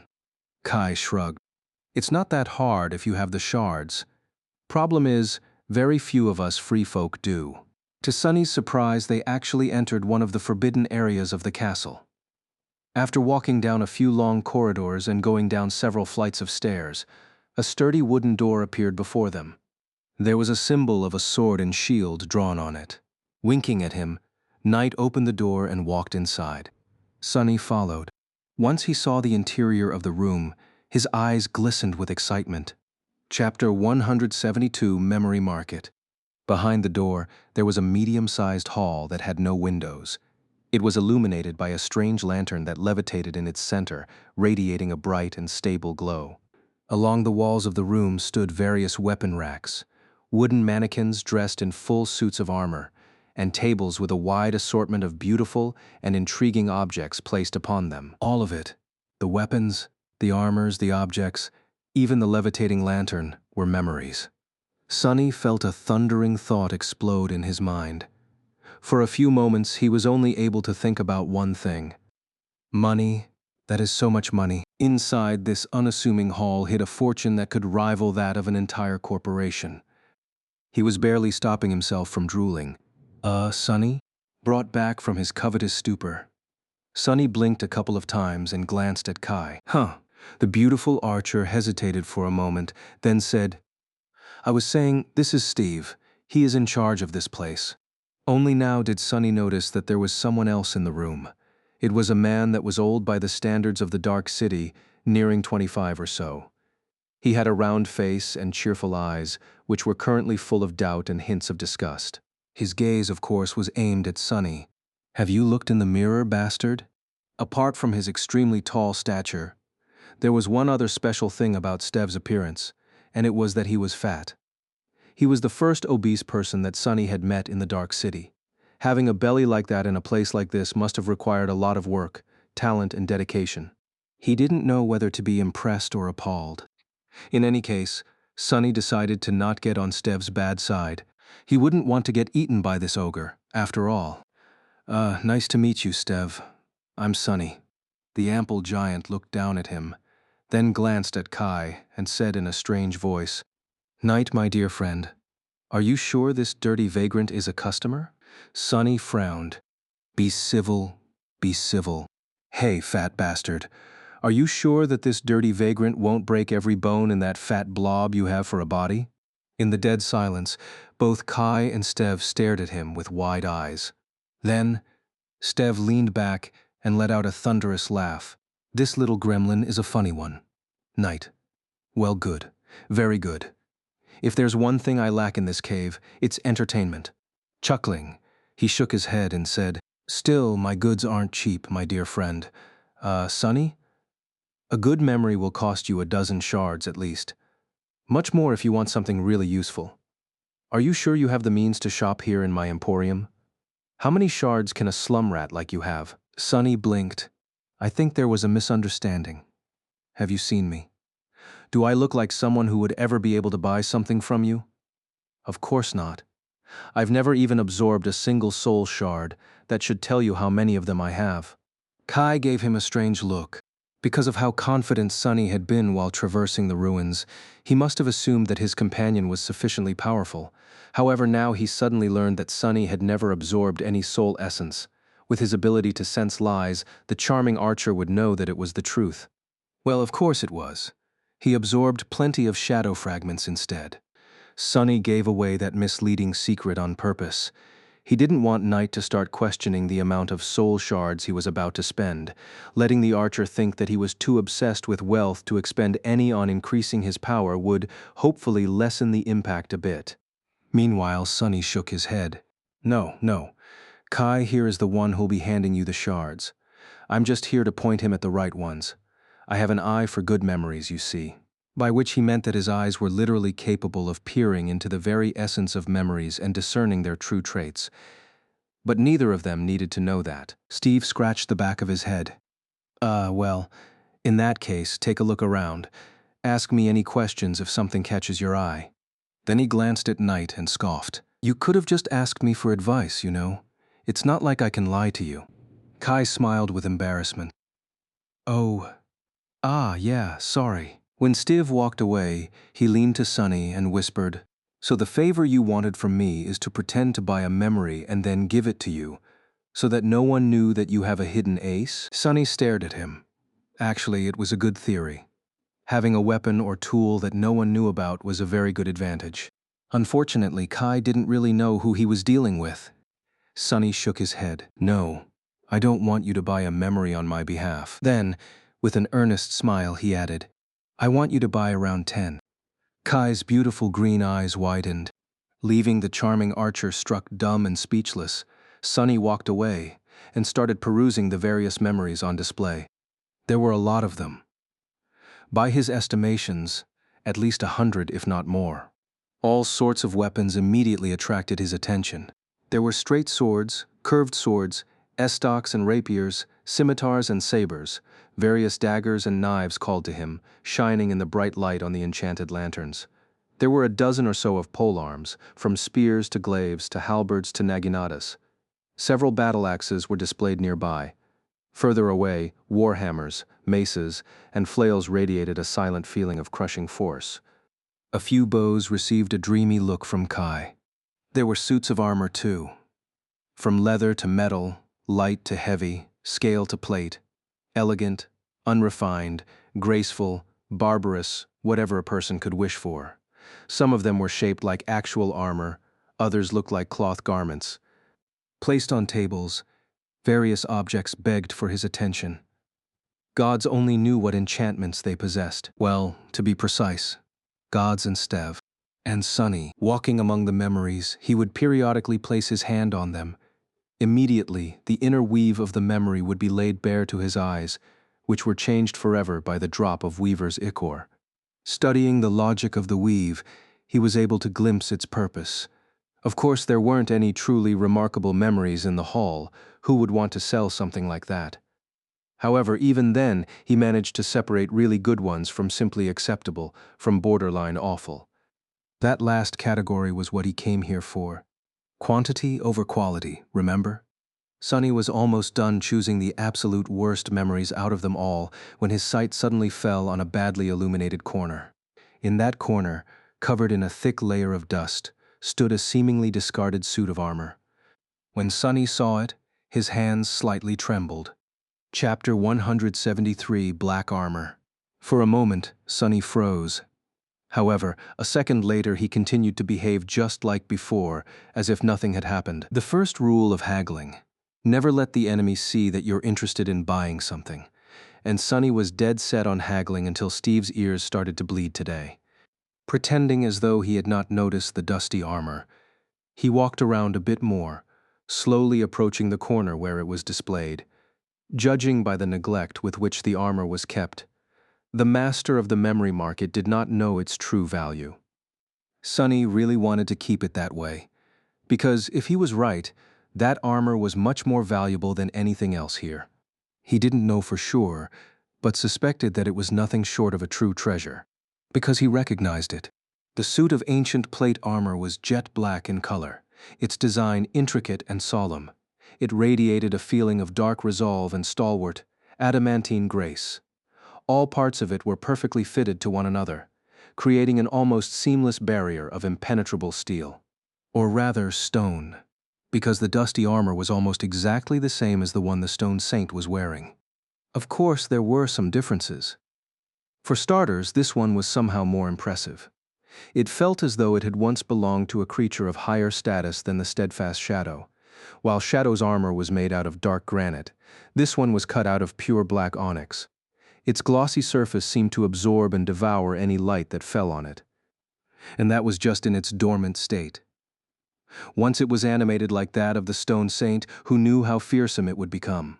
Why was this treasure-gathering dust in a badly lit corner of the memory market? Sunny frowned.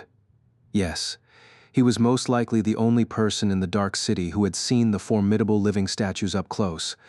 But still, everything about the onyx armor screamed of how incredible of a memory it was. What was it doing here, neglected and seemingly forgotten? He had a lot of questions. Finally, he managed to reach the armor without showing how interested in it he was. With a false expression of boredom on his face, Sunny raised a hand and absent-mindedly put it on the jet-black breastplate. A moment later, his mask of boredom almost cracked. His pupils widened.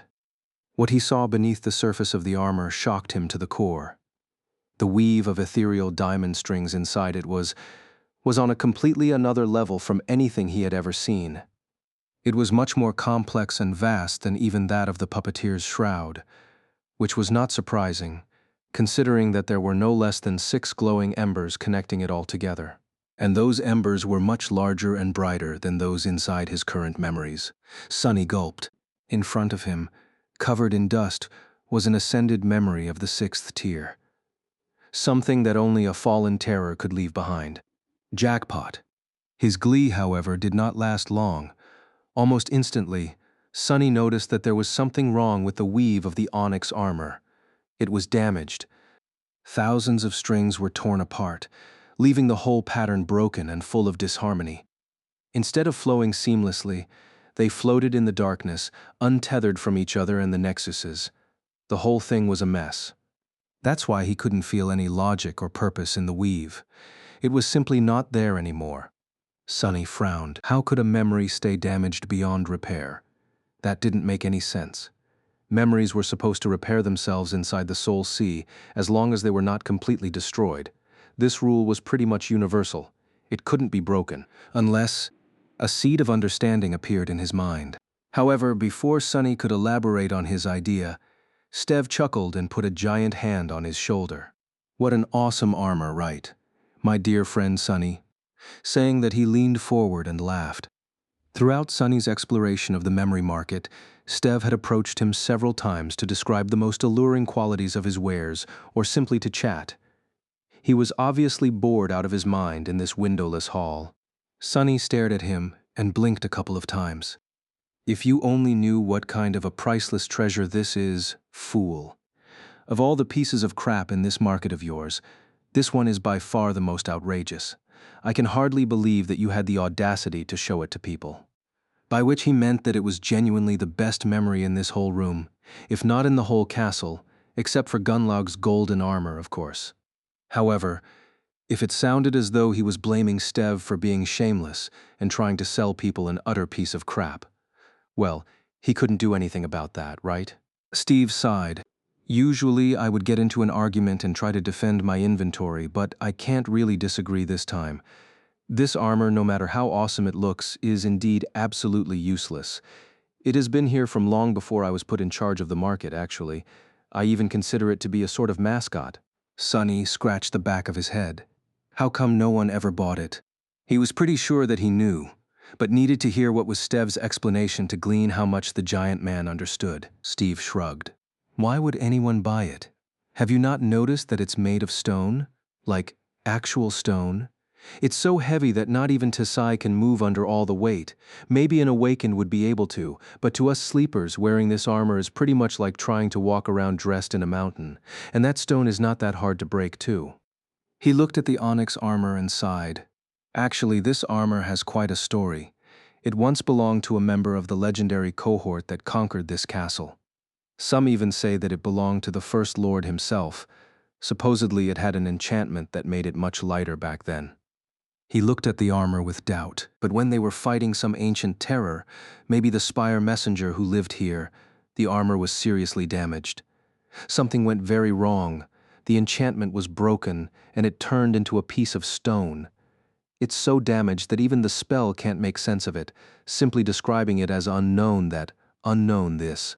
Sonny had to force himself to not hold his breath. The Stone Saint was supposedly created by one of the unknown. It made sense that the armaments of her kind were, too. Regardless, it didn't matter that much. He was now pretty sure that he knew why the onyx armor was remaining in its dormant form and couldn't repair itself. It had to do with the difference between the sleepers and the awakened. Once a sleeper finished his trial by walking through a gateway, they would take the final step to becoming a true awakened. Their way of entering the dream realm would change. Their aspect would unlock a second ability, and their core would evolve to the next rank. There was a quantitative jump in power, but most of the difference came from the qualitative one. Chapter 174, Shopping Spree. Just like dreamers gained the ability to perceive and interact with soul cores, Awakened were able to interact with soul essence. By channeling it inside their bodies, they were able to utilize it more efficiently and achieve greater results. The ability to channel soul essence was also vital to unlocking the full potential of higher rank memories. Besides the general rarity of such memories, there was another reason why legacy clans did not just equip their scions with weapons of tremendous power and let them sail to the gateway without meeting any resistance. It was because sleepers simply had no way to activate powerful enchantments. Even Gunlaug was mostly using his transcendent armor just for its durability, with a single passive enchantment serving as a nice but unimportant bonus. In the hand of an awakened with the ability to channel soul essence into it, the golden armor would have been far more formidable, which is where the paradox that rendered the onyx armor unusable came into play. From his experience dealing with the Stone Saint, Sunny knew that her armor, just like the strange creature itself, had a very special spell weave. It was in essence a living armament. Unlike most memories that could function on their own, it was simply a piece of dead stone when the main enchantment wasn't active. So, after the onyx armor was damaged, it had to be awoken with soul essence to assume its true form and repair itself. However, there was no human on the Forgotten Shore capable of channeling soul essence, and so it remained broken, which in turn made it useless to all the humans here. What a shame that I'll be able to buy it for a measly sum of soul shards from these fools and feed it to my shadow, ha! Sunny didn't really care whether the armor was intact or not. All he cared about was that it had 6 ascended embers that his Stone Saint could devour. Maybe she'll even gain something extra because of her close affinity with the armor after all. They came from the same source. For a moment, Sunny considered the idea that his shadow might refuse to destroy the memory for the same reason, but then discarded it. She was just a shadow, after all. His will was her will, right? Now all that remained was to make the purchase. Sunny scoffed. So it's, just a decoration? How tacky. Shaking his head, he threw one last glance at the onyx armor, forced himself to turn away, and continued to walk around the memory market. 10 minutes later, he walked over to Kai and silently handed him the rucksack. Then, he named the memories he wanted him to buy. The charming young man blinked a couple of times, then said, "Wait, you weren't joking? You really want to buy T10 memories?" Sunny frowned at him and hissed, "Keep your voice down. We need people to think that you are the one buying them, remember?" Kai hesitated, then massaged his temples. "Sunny, my friend, don't take it the wrong way, but you do know how much memories cost, right?" Instead of answering, Sunny gestured to the rucksack.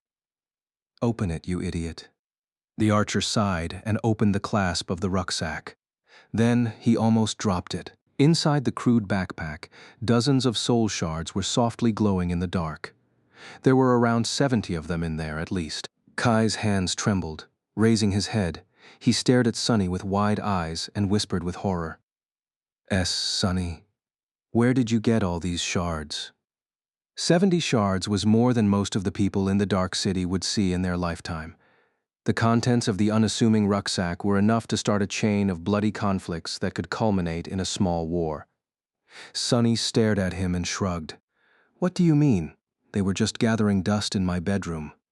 I would bring more, but the rest wouldn't fit in the rucksack." Kai looked as though he was on the verge of fainting. Then he blushed in embarrassment. I bet he's remembering how he was bragging about being rich and tried to bribe me with a promise of 10 whole shards, which, in his words, was a small fortune. Ha! While Sunny was silently gloating, a sudden shadow ran over the beautiful archer's face. In a small voice he said, "Wait, Sunny, did you say bedroom?" Sunny raised an eyebrow. "Sure, why?" Kai shut his eyes. "So you actually live in that cathedral?" There was no point in denying it anymore, really. "That's right." Looking at Sunny with a pleading expression, the charming young man asked, "Then what about the fallen devil? Is there really a fallen devil in that cathedral?" Sunny looked at him with confusion. "That bastard. Yup, he's there. What about him?" A shaky breath escaped from Kai's mouth. Looking weak and defeated, he shook his head, opened his mouth, then closed it again and simply stared at a wall for some time. He had the look of a man who suddenly realized that nothing in the world made sense anymore. When Kai finally regained his ability to speak, his enchanting voice sounded strangely listless. I'll go buy the memories, I guess. Sunny offered him a bright smile. That'd be great, thanks. Shaking his head, the archer called Steve over and slowly listed the memories that Sunny told him to buy, including the damaged onyx armor. With each next one he named, Stev's expression grew weirder and weirder. By the end, he was almost green. Night, buddy. I really don't want to offend our friend Sunny and your choice of advisors, but you literally chose the 10 worst memories I have in the inventory by far. If it was anyone else, I would have been ecstatic to get rid of them, but I simply can't do this to you. Please reconsider. Kai glanced at Sunny, asking what to do. It seemed that he didn't want to see his new friend make a terrible mistake. Sunny smiled. Worst, you say? You said it yourself, right? Everyone heard that? I guess you'll give us a big discount then. Steve stared at him with a bizarre expression on his face. Then, he said, I don't think you understand. When I say worst, what I mean is that they're trash. Complete trash. You do understand what trash means, right? Sunny shrugged. Well, you know what they say. One man's trash is another man's breakfast. Wait. No. Another man's, treasure? Yeah, treasure. That's right. Sometime later, in an empty corridor of the bright castle, Kai took Sunny by the hand. A moment later, several sparks of energy traveled between them. Sunny tilted his head and listened to the silence. Soon he heard the faintly familiar voice of the spell whisper. You have received a memory. You have received a memory. You have received a memory. After the 10th announcement, everything grew quiet again. Sunny grinned. Just like that, he had gained 10 memories to feed to his shadow. He even managed to purchase a Tier 6 Ascended armor for the laughable sum of 7 soul shards. What a bargain. Ah, it's good to be rich. However, soon the grin disappeared from his face. Instead, something dark glistened in his eyes. It was time to have a talk with Nephis. Chapter 175 Reunion. On the way out of the castle, Kai was strangely silent. Sunny didn't mind, because he had a lot to think about. Going back to that lodge, there were a lot of things there that he had hoped to never see, feel, or experience again. For a moment, he even thought about rushing straight back to his cathedral without making good on his promise. But why should he? It's not like he asked to be invited back. Nephis was the one who wanted his help with something. Just pretend like you don't care. Also, demand to be compensated for whatever it is they want you to do. You're an outsider now, and your services won't be cheap. Yeah, that was the best option. He wasn't going to agree to anything that didn't serve his own selfish interests. And there were a lot of things that Changing Star, with her thriving hunting party and following, could provide him with. There was this one thing in particular, something he really wanted to do, but couldn't on his own. Maybe they would be able to help him with that. As they were approaching the lodge, Kai suddenly asked in a serious tone, Sunny, why did you want me to come with you, really? Sunny sighed. Glancing at the charming archer, he hesitated, then said, I want you to tell me if I'm being lied to. Kai frowned. I thought that Lady Nephis was your friend. Why are you so wary of her? Sunny chuckled. Was she a friend? Even he didn't know what exactly the two of them were to each other. Worse yet, he wasn't sure what they would become. She's the kind of friend you don't really want to lower your guard around. He lingered for a moment, then added, There's also a guy called Castor. He's the one I especially don't trust.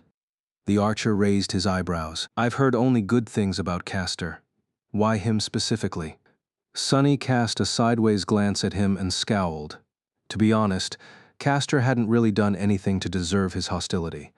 But there just was something about the proud legacy that gave Sunny a familiar feeling. He was too perfect. In Sunny's experience, only people with bad intentions were capable of appearing so flawless. Perhaps he was wrong, but the policy of always assuming the worst had too clean of a track record to be abandoned now. He just gives me the creeps.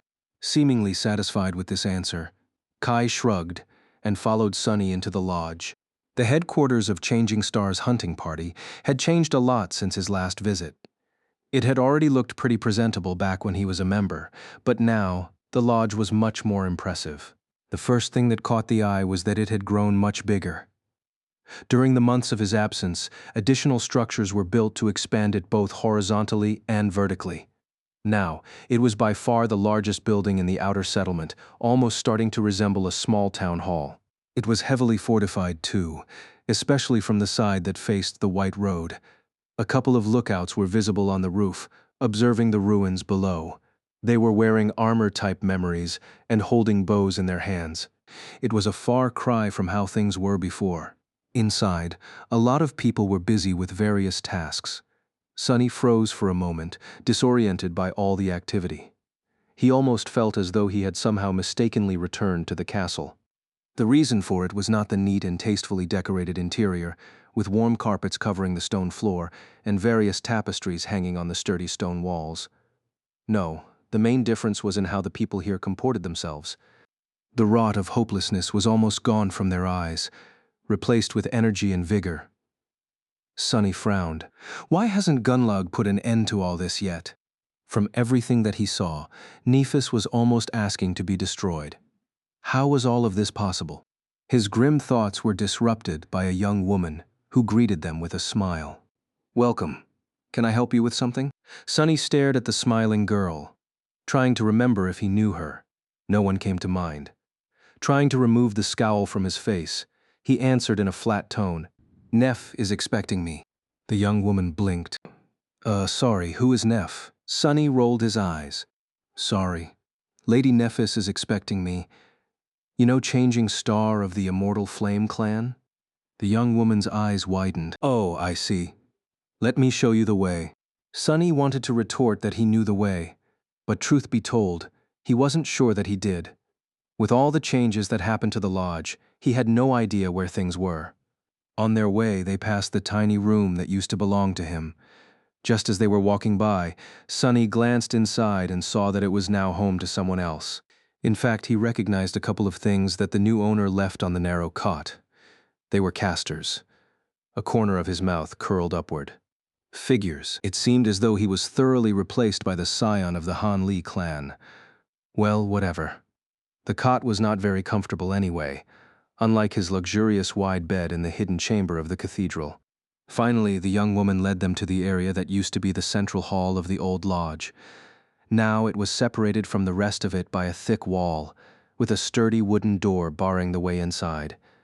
Sonny took a deep breath, then walked in. He had imagined that moment a lot of times in the past. Granted, he never thought that his reunion with the cohort would happen in the presence of an unreasonably attractive, washed-out pop star. But still, inside the room, a wide window opened onto an eerily breathtaking view of the dark city. On the wall beside it, a map of the ruins was littered with various markings that contained valuable information. They seemed to be much denser than before.